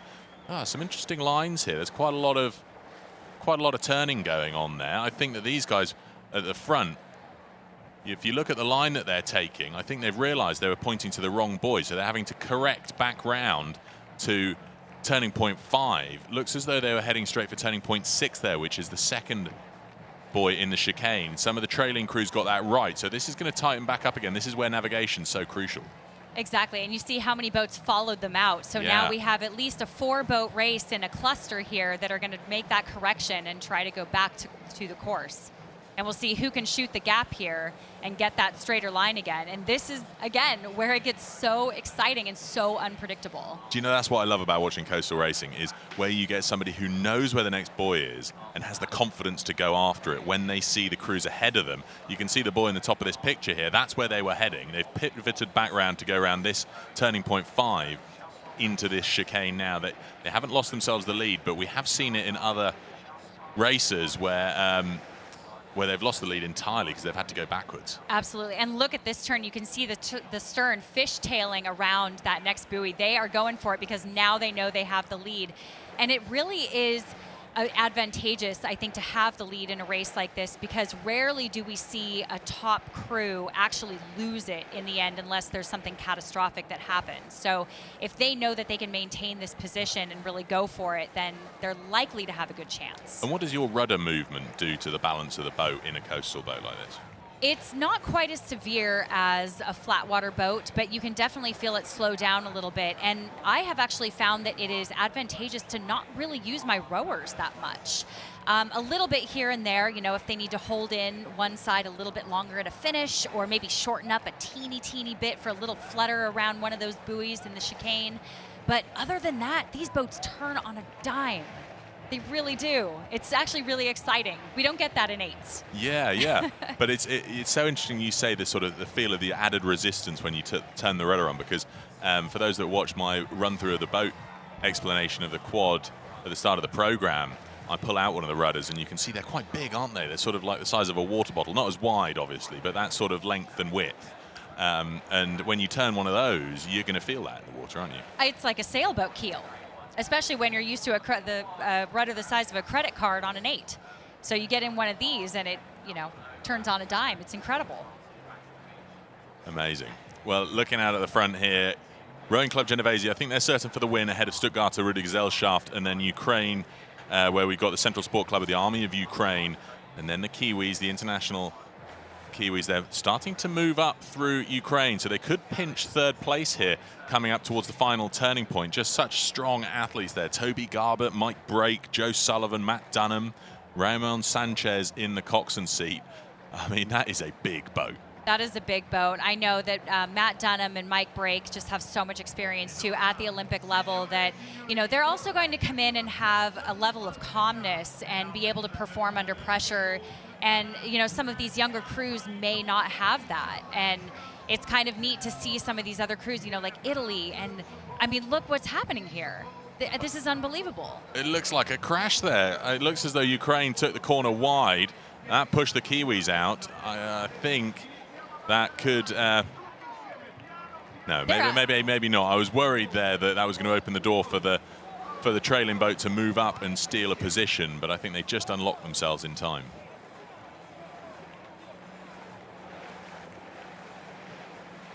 So coming up to the last 100 meters or so, I think that little push from Ukraine just saw off that challenge from New Zealand. It'll come down to the sprint now, though. So in the bow of the Kiwi boat, Toby Garbett, British athlete racing for New Zealand rowing here. It's going to come down to the sprint between him and Ihor Mazepa in the bows of the Ukrainian boat. Mazepa racing the beach sprints for Ukraine last weekend. So he'll be no stranger to that rapid exit. He'll be drilled in that. I think Toby Garbett won't have had the length of practice that he'll have wanted for that beach exit. Here comes that sprint, though. What a race. This is Giacomo Costa for Rowing Club Genovese, making his way up the beach to take the win in this second heat for the men's coxed quads. Just making sure that his crew number is clearly visible. And then we've got Oskar Kroglovsky for Stuttgarter Rudolgesellschaft. And then it's the Kiwi. Look at that. That didn't look like Toby Garbett across the line. Maybe that was Mike Brake. That looks like Mike Brake to me. Yeah. So 9 places to go through. Kiwis had 3rd. That means Ukraine will have been 4th. And then 5th place, we'll wait for it to be confirmed. I think Italy 2, which will be the Mucarolo, Pietro Sitia. And then I expect 7, Portugal, from Club Fluvial Portense. In a moment, we'll have the official results coming through. Ireland 2 were in 8th. That's the composite of Commercial, Donegal and Port McGee. Aaron Hurley will be doing the running from the bow seat of that boat. And then in 9th position, France 1 from the Société Nautique de la Baie de Saint-Malo, Clement Thomas. Now we've got Luca Brogini down there at the finish line, going to catch up with some of the athletes. And now, ladies and gentlemen, the Italian winner, Giacomo Costa. How was your race today? Yeah, I think it is good. We have good feelings. We don't want to take risk in the heats because it's a difficult race always in Costa rowing. And but our cox is very aggressive. I don't know if you see how we turned the buoy, but it's great. Oh, I like aggressive cox. Well done to you. What a great win. But it's not finished. Then we've got the 2nd overall, Germany. So you managed, you control your race, and you got 2nd overall. How was it? How are you feeling? I feel great now. I think the start was very hard, but also good. And at the 3rd corner, the Italian was very good and take us the length.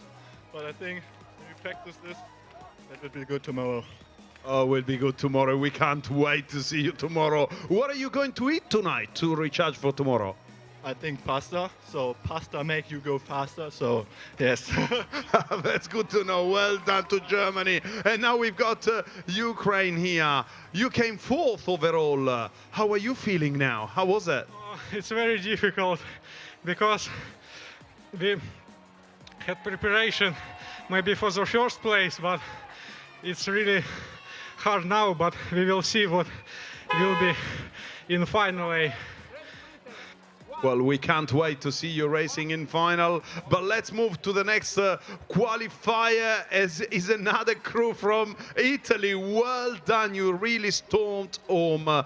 You did super well. So can you tell us a bit more about your race? How was it? So we went out of the box pretty fast, just in the start, and then it was pretty hard to maintain the position, but we did some buoys very well, and so we managed to keep it and came 5th or 6th, I don't know now, but qualified. Qualified, that's the most important thing. At the start, I was there with you, and your coach was screaming. What was he saying? Didn't really hear what he said, but we know him as a really passionate coach, so the emotion was pretty high, and I imagine he was really in the race with us. You had a lot of supporters here. They were all supporting Italy. Tutti supportavano l'Italia. Let's say together, Forza Italia. 1, 2, 3. Forza Italia! Forza Italia! Great to hear from Luca. Very diplomatically put, I think, there from Giacomo Costa, the bow of the Italian boat. He didn't want to repeat what his coach said. He heard him. I'm sure he heard him. But here's a little recap of that men's quads heat. All about getting out there first. Germany went for it in the early stages. They couldn't quite hold off Rowing Club Genovese through the 2nd half of that race. And then the power of the Kiwis moved them up from 6th to 5th to 4th. And then just getting past the Ukrainians on that final leg. It was a tight tussle around that final corner, but making the sprint up the beach, the Kiwis took 3rd place. The win, though, to Rowing Club Genovese for Italy. Now, I had the pleasure, absolute pleasure, of being joined here by Whitney in the commentary box, giving us all of the colour and insight into how it works out there when it comes to coxing the coastal boat. Whitney, it's been a pleasure having you here. The pleasure is all mine. Thank you so much, and I will be excited to get in and race with a lot of these guys tomorrow, and it's, again, anybody's game. So thank you so much for having me. Well, we all wish you the best of luck for tomorrow. Thanks for joining us, Whitney. Absolutely. Thank you. Well, you can see here up on the results screen the 9 boats that have made it through to the A final. The rest will go through to the B final, so no elimination from that 2nd heat of the men's coxed quads. We'll see the B final for the men's coxed quads tomorrow morning at 9 o'clock local time here in Italy. The A final then at 4 o'clock in the afternoon. So very different conditions there'll be tomorrow afternoon compared to what we've just seen here and now. But lots to look forward to. We've got one more race before the lunch break. We've got the second heat for the mixed doubles in just a moment.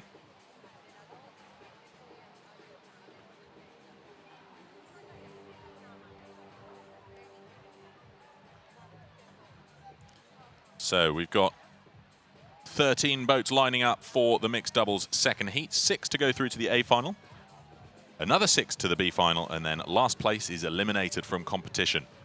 So we've got Luca down there on the beach who's going to have a chat with a couple of the athletes getting ready to race.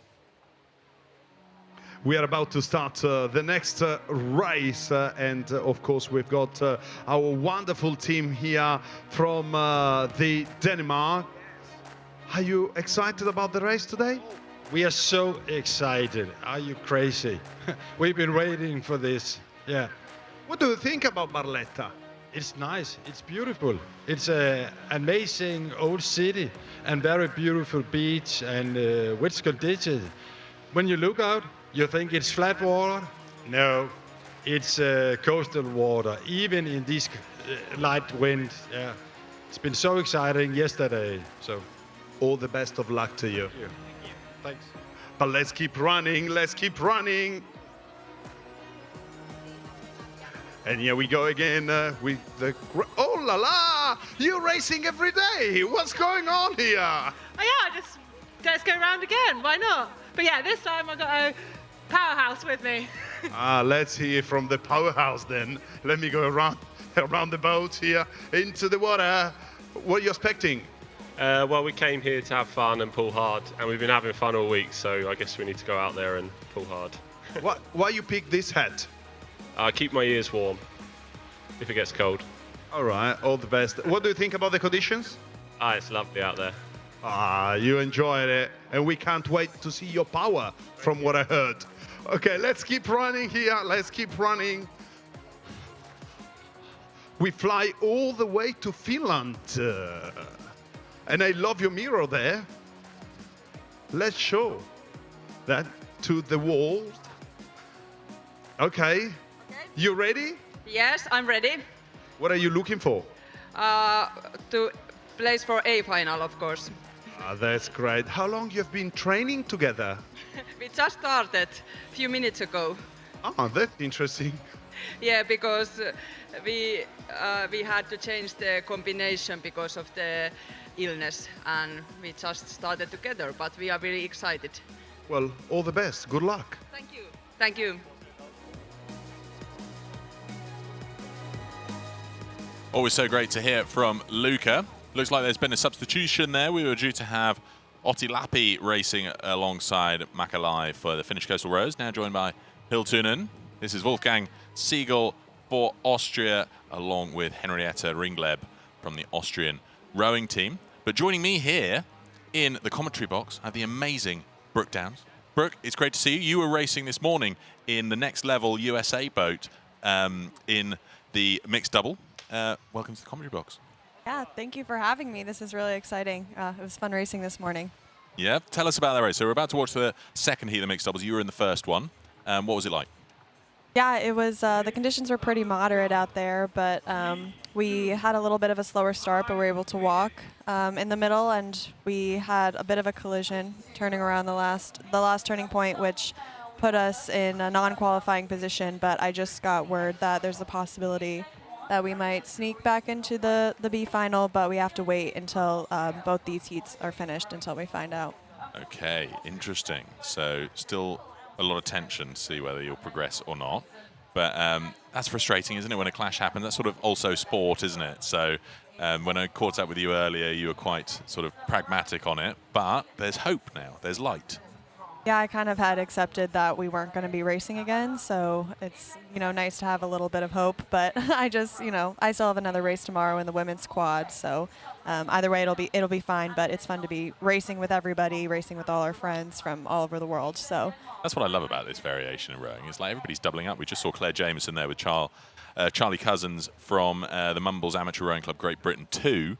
And Claire's raced in just about everything last weekend and this weekend. But you're doubling up into the women's quad, so that's cool that we've at least got you for that boat class, should the worst happen for your mixed doubles entry.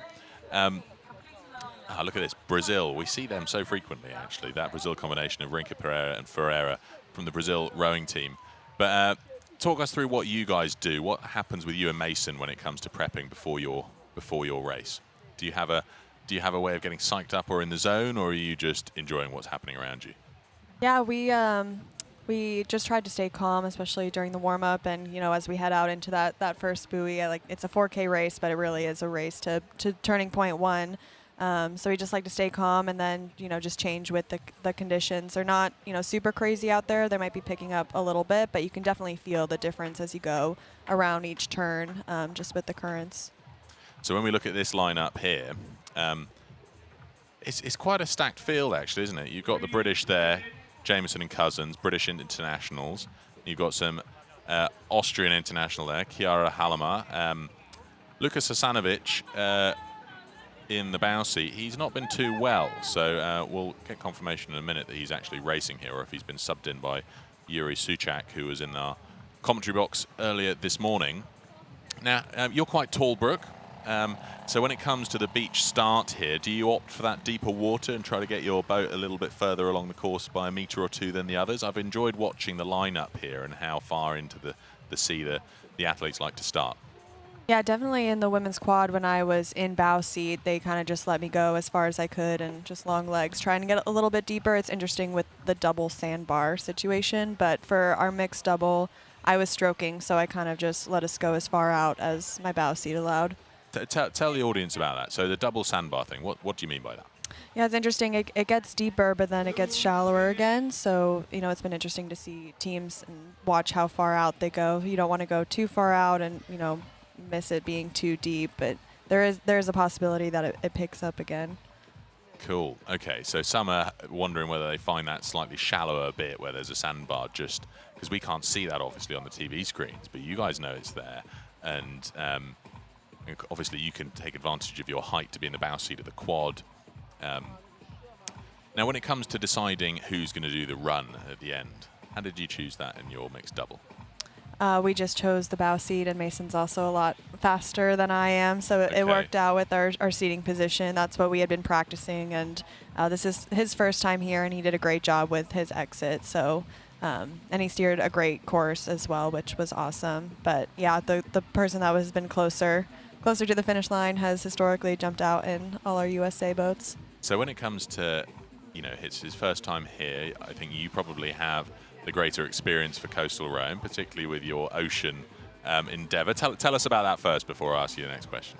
Yeah, so last summer I took a little bit of a break from flat water and coastal rowing to row across the Pacific Ocean in a little bit of a bigger boat, but it took us 5 weeks, so rowing 2 hours on, 2 hours off, 24 hours a day until we got to land again. That is amazing. So when it comes to the feel for oceans and coastal rowing, that must have helped you massively, because you've essentially done 5.5 weeks divided by 2. You've essentially done 3 weeks nearly of non-stop coastal rowing.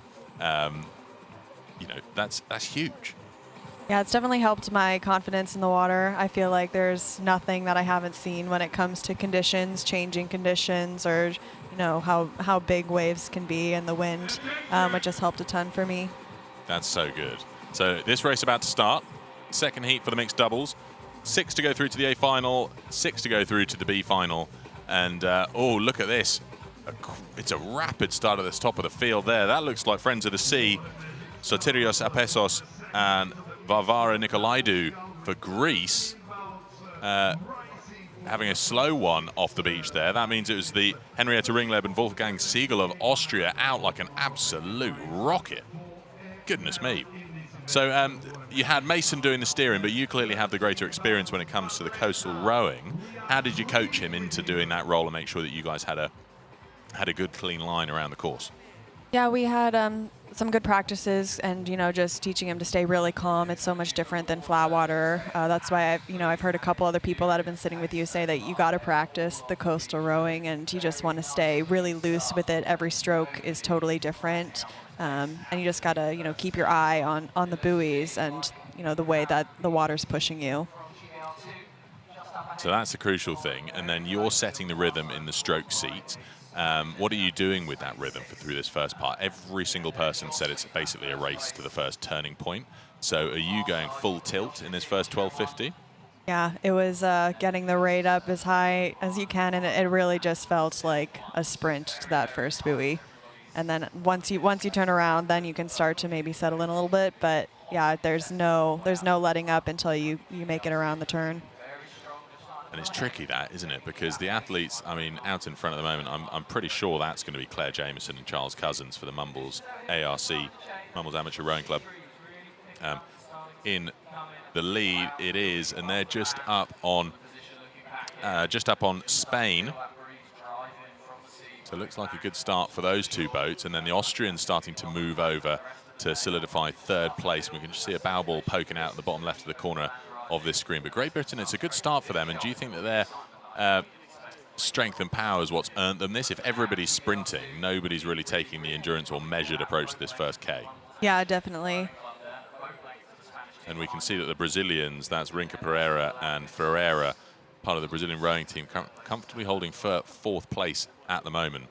Now, when it comes to this turning point here, I ask everybody how you guys tackle it. What was your strategy for this? Just see what happens, or did you have an approach to try and go wide, or what was your angle? Yeah, I told Mason to just see what happens, take the inside lane, but ultimately, do what's best, to make sure that you don't make it worse for yourself by trying to make it better. Yeah, I love that. The aggressive, take the inside, get in there. But Charles Cousins, Claire Jameson now out in front of Spain, looking good. That's the Club Remo Dominio. Bryce Vasquez Vidal and Carlota Gonzalez Gil currently in second place. So I think we're going to see these two start to storm out ahead of the rest of the field. As we come up to this turning point, the field's still quite spread out here. Crews at the bottom of that screen are going to struggle to close back in around the turning point. What are the currents like out there? Did you find yourself being shifted off course slightly, or was it a relatively straightforward up to that first turning point for you? It was relatively straightforward for us, but you can definitely feel the change of the conditions, with the waves either going against you or hitting you from the side. And then that's where the practice in coastal comes in, of which way you have to lean slightly, lean into the wave and learn to, maybe shorten your stroke a little bit to catch them and then lengthen. These are pretty short distances between each ones, but you can definitely feel when you're on top of one and when you're kind of getting sucked and pulled back into it. So that's tricky. When you say sucked and pulled back into it, that's when you're trying to get over the hump and your sort of bows up, your stern's down, and you're therefore just basically stuck on this wave. Is there a way to get over it, a few fast strokes, or do you just have to sort of wait for it to pass? Yeah, we tried just, lengthening for, 1 to 2 strokes and then wait for the next one, which was very short until it came up, and then you would start to pick it back up again. And I think for our race in the mixed double, during that middle 1K was when we were really able to hold our position, because we were just, adjusting the stroke rate each time. So this is the 1, 2, 3. Brazil solidifying third place as they come up to this first turning point. And that looks like, is that the USA? Sawyers and Trebilcock? Looked like it for a moment. Some confirmation from the splits as they go around that first turning point.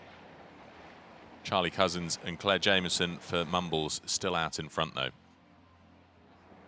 Now, the wind hasn't started to pick up too much. It's only just gone midday here in Italy, but the remainder of the racing, so you'll be racing tomorrow in the quad, which will be morning-ish. Yeah, around this time tomorrow.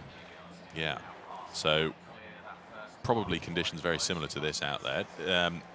That probably won't allow you to take much advantage on your strength and sort of expertise in the coastal sort of discipline and your Pacific crossing particularly. So does that worry you, or does that make you think, oh, actually we'll be able to put more power down? What do you think when you see where the schedule lands for your race? Yeah, I think not only for me and my experience, but just across my whole team, I think that we've done a lot of training on, coastal waters specifically, so we always kind of want the bigger conditions. But I think, we've all been rowing for a long time, that even without it, our power will definitely get us there, especially with some equipment malfunctions in our quad yesterday. I think that, the time of day, it'll be what it is, and I think that we'll do really well. Yeah. What went wrong? We had a seat that fell off a couple times, and it didn't get fully on, so it was not on the track, and it was making a terrible screeching sound. And with my teammates' power that she could have had, I think it would have made a big difference for us.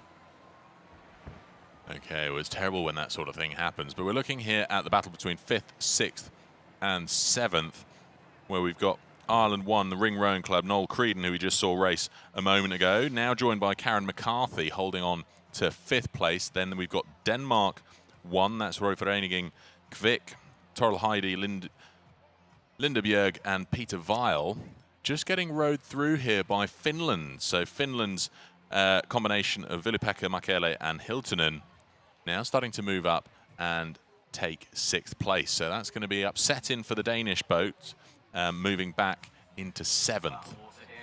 Yeah, I think all the crews also know the importance of the seeding when it comes into it. So even though if it looks like you're securing your spot in the A final, you still want to make sure that you have the best spot when you start your race. So it's still always a fight between, first, second, and third, because it'll make a big difference moving forward. Yeah, that's interesting. So tell us about that. So what happens based on the position and your impact and your thoughts for the next race? Yeah, so, even if you're racing and you know that you're in first place, or fighting for first place, you're in the A final, so you can't just settle in and be like, yep, we're going to make it, because you still want to fight for that first seating position, because, as we said, it's a fight to the first buoy, so you want to give yourself the best shot when you're actually in the A final. Yeah, so that's critical, isn't it? And what's your preference? If you could choose any lane out of the 20-odd that are out there, which would be your preferred lane? I think they're saying that the middle lane is where they're seating the top crews for the A finals, but that might change based off of the wind conditions. If the currents are pushing one way or another, it might shift to one of the outer sides. So you'd be happy with that being in a central lane? I think so, yeah, for now, for the conditions that we've been seeing. Yeah. Okay, interesting. This making up their way towards turning point 3 now, 850-meter section. What do you do in this section here then, Brooke? Is this a case of just hold your race rhythm up to the turning point, or are you really neck on a swivel looking for what the others are doing and how you're positioned? Yeah, you're always looking at the other crews, especially when you're going around these turns, making sure that you're playing it safe, but also just staying really calm. There's still plenty of water to row, plenty of strokes to take. You just, don't want to make sure that you do anything that'll, put you in a position to lose the spot that you have, especially if you are going to be, coming in first, coming up to the beach. Okay, so they're coming towards turning point 3. We've got Mumbles ARC in the lead. Second place is still with Club Remo Dominio. Third place then, Brazil rowing team. Fourth, we look back to Austria 1, which is the Henrietta Ringleb and Wolfgang Siegel. And then in 5th place, we can see Spain 2. That's the Club Nautico Sevilla, ahead of 6th place, Ireland 1, Ring Rowing Club. And then currently in 7th place, I expect we've got there the Finland 2 boat. That's the combination of Makele and Hiltunen. And then the small places still very much up for grabs as they come towards turning point 3 now. So this field, it's so interesting to watch them all trying to navigate the straightest and cleanest line to turning point 4. But this is where you're going to be starting to get quite gassed out now. You've done essentially 2 and a bit kilometers of rowing. About 2 remains. How do you pace yourself in this bit, Brooke? Because you've now got the chicane to come, which is a little bit more burny on the forearms, I can imagine. Yeah, everybody has been talking about the forearms. For me, I know that was one thing from my ocean crossing that I think my forearms got really strong, so I don't feel it as much. But I think for me, I was just thinking, you only have 2K left, and we've done 2Ks, millions of times. You know what it feels like. So it's a big mental reset of just you're more than halfway through, just finish it out. But making sure that you still do take the cleanest line, because if you are ahead and take the outside, there leaves a lot of opportunity for a boat to squeeze in through the inside, which actually happened to us in our mixed double around one of the turning points. Oh, that's tricky, isn't it? So I find that so interesting about the forearms, which many at home may not have experienced. But of course here, when you're trying to keep the blade buried in shifting sea conditions, you have to hold a much tighter grip on the oar than you would in any other sort of form of rowing. Yeah, definitely. And then with the splashing of the waves, the handles get wet, and it's just slipping way more. So you really do have a much tighter grip, and it makes a big difference over these endurance races. So especially for the athletes that are feeling it for 4K, heading into a 6K race, it'll be interesting to see how they're feeling after that. So tell us about where you're from then, Brooke. So where are you from? Where do you train that got you into rowing across the Pacific, racing here for Next Level Rowing USA? What brought you into coastal, and where are you from? Yeah, I started doing coastal about 2 years ago. I went to my first Worlds in Portugal back in 2021, which was really fun. And that was kind of just after the COVID year of US trials and things just being crazy and looking for something a little bit, just a little bit different. And I found out that it was really fun, really loved it. And then around that time, I got invited to row across the Pacific Ocean. It was just something that I couldn't say no to at the time. And so it was a lot of training, a lot of safety and logistics preparation, everything to learn over the course of 8 months. But we did it, we made it, and ever since then I've kind of just been recovering, trying to get my strength back to be here. So cool. And back home, how do you get your coastal training? So we set up camps. We kind of, on our team, we all train across the U.S. We're pretty spread out, but I'm training solo right now in California. I just got a coastal boat out there, but it's been a lot of land training and, even just building my strength back up in the weight room, and then getting together for camps, whether that's in Ohio or Boston or even Barcelona, to get the full team together and just get in team boats instead of all training by ourselves individually. And it's so crucial, that, isn't it? I mean, it's times like this that we're seeing now on the water here. This is the crucial race, Ireland and Denmark. You can see Ireland in the blue with a yellow stripe, and Denmark in the left there with the blue strip and the white T-shirts underneath. There's about 2.5 boat lengths separating them at this stage, and that's where training as a crew really makes all the difference out there on the water. If you're able to build that pace together, they're just sort of in the middle of that pack, but still out in front. Great Britain's Charles Cousins and Claire Jameson of the Mumbles ARC leading the way. Looks as though Brazil are trying to move up through Spain here, where Spain's Club Remo Dominio starting to drop back. I think we might see Brazil take second place here. Would you be in a position to respond at this stage, Brooke, or would you be happy that you were in a qualifying spot and not do anything to try and row through? No, like I said earlier, I think if you know that you're in a qualifying spot, you're still, fighting to give yourself the best chance in the A final. Yeah, see, this is interesting. This is what happened to us at one of those, and luckily this group is far enough ahead that they'll still be in those qualifying spots, but you never know. If it could have been a little bit different if those, 4th and 5th place boats were close enough to pass them. That was crazy. The Brazilians had a very, very different approach for that turn compared to the Spaniards, and interesting to see them using a braking approach with their inside blades rather than sort of rowing round the corner, clearly looking for a sharper corner. But that was quite a close clash. Luckily the blade work didn't quite take off Fernanda Ferreira's head, but we're going to have a quick re-look at that now. Let's have a look at a replay of that corner. Here it is, the Brazilians stopping, the blade getting awfully close to her head. Both teams recovered very well. Looks like this is the exact sort of clash you want to avoid, isn't it? But it's a very tricky approach to turning, slowing yourself down further when there's a boat right on your stern. Safely round now, though, and I think that's Brazil having moved through. I can't see much changing here. I think the margin between 6th and 7th just too big, so it should be safe for Creedon and McCarthy of Ireland's Ring Rowing Club, unless we see a really solid push from Lindebjerg and Weil of Denmark.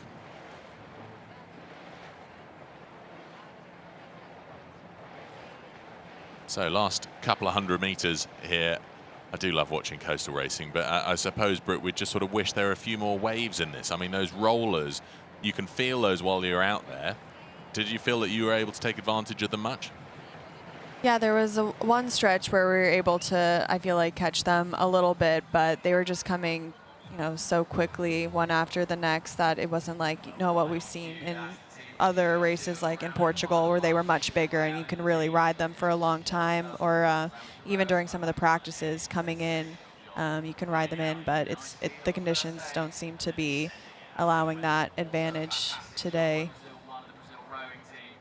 Yeah, it's tricky that, isn't it? So which leg would you say is your favorite out of the 7 or 8 legs that are out there? I think the first leg is the most exciting, but also the most stressful. And then I think coming into this last turning point was a fun one for us. Was as it well. relief or? Oh well, you had your clash coming around this turning point, didn't you? Yeah, it was a relief until the clash happened. There's Austria looking good for qualification 2 through to the A final. Henrietta Ringlieb and Wolfgang Siegel, part of the Austrian rowing team. Wolfgang racing with Yuri Suchak in the men's double as well, seeing as Lukas Asanovic has had to pull out unwell. We were due to have Lukas and Chiara Halama racing in this, but because of Lucas's withdrawal, sadly, they're not here racing now. But pretty clear domination from the British there with Claire Jameson and Charles Cousins. Yeah, they did a great course, had a really solid race. But it just worked out for them, didn't it? They just pushed so hard and they had the boat speed and strength to get to that first turning point, which I suppose is every athlete's dream start. Yeah, if you can get around that first turning point, it just makes a much calmer race, which is usually a faster one. Here comes Claire Jameson locking in the win for Great Britain's Mumbles Amateur Rowing Club in this second heat of the mixed double sculls. We'll start to count them through to confirm the 6 places through to that A final. She's pleased with that. She's been out there on the water in just about every boat class we can offer. Brazil take the 2nd place then. There we've got Vangelis Rinca Pereira ahead of Vasquez for Spain. Bryce Vasquez and Carlota Gonzalez. That's the 1, 2, 3. Here then we got Henrietta Ringlieb for Austria coming in for 4th place. And then 2 more will see out our leading 6. Gutierrez of Spain, Gutierrez Garcia and Ana Navarro for Club Nautico Sevilla.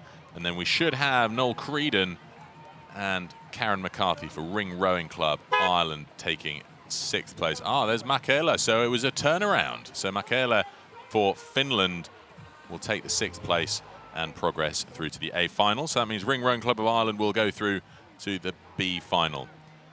Now we've got Luca down there on the beach. Let's catch up with him and hear from some of these athletes.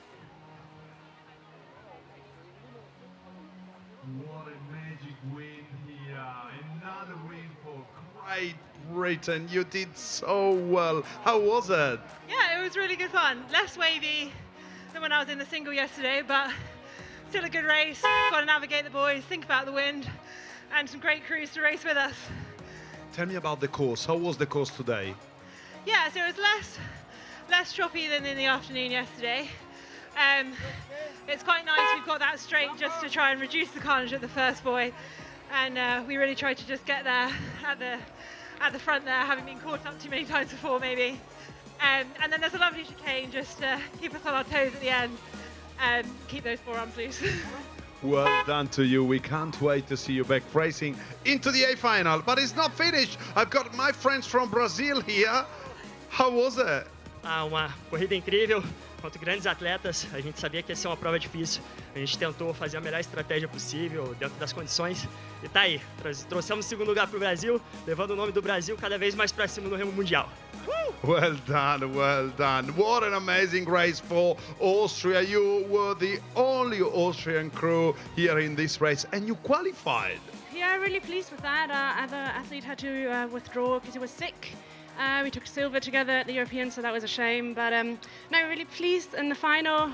I'm not sure if we're the only land-bound nation with no coastline, so we're really happy to be here. Well, what will be the secret tomorrow? How you're going to race tomorrow? I'll tell you after the race, I guess. Well done to you, well done. And that was it. Keeping her cards close to her chest there, Henrietta Ringlieb of the Austrian rowing team, qualifying through to the A final along with her partner, Wolfgang Siegel. There they are at the start. Charles Cousins and Claire Jameson took the early lead to move up towards that first turning point. That was the crucial strategy that all of the boats wanted to get to that first TP and a clean rounding. And they led all the way around the course ahead of, to begin with, the Club Remo de Minho before we saw the Brazilian rowing team move through. This is that awkward clash at turning point 5.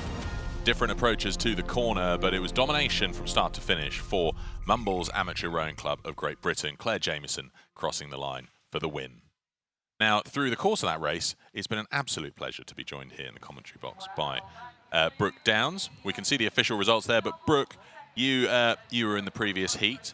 Challenging result for you. Fingers crossed that you come out on the positive side of that. We'll all wish you well in that front, but at least we get to see you racing in the women's quad tomorrow. It's been an absolute pleasure having you here. Yeah, thank you so much. This has been so much fun, Peter.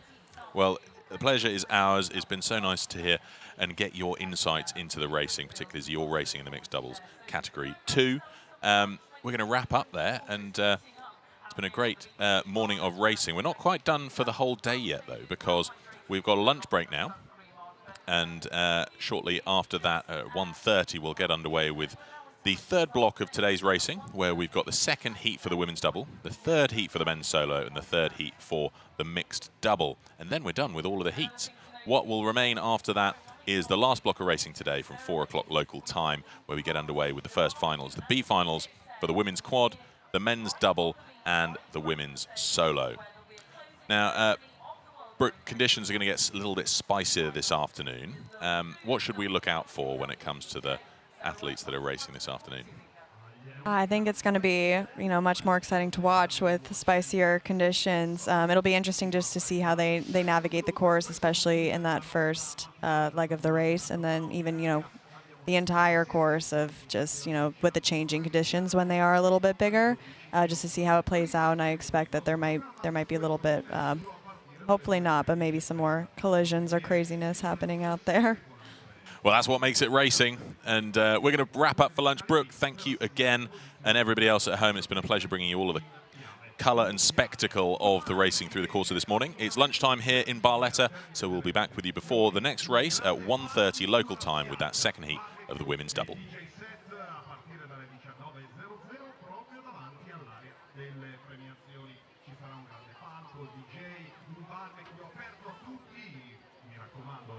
Solo pochi posti e i ticket li potete trovare all'Info Point domani alle ore 19. A tutti voi buon pranzo, un po' di crema solare, qualche drink in più visto la temperatura estiva. Vi aspettiamo tutti insieme alle 13:30. Restate con noi.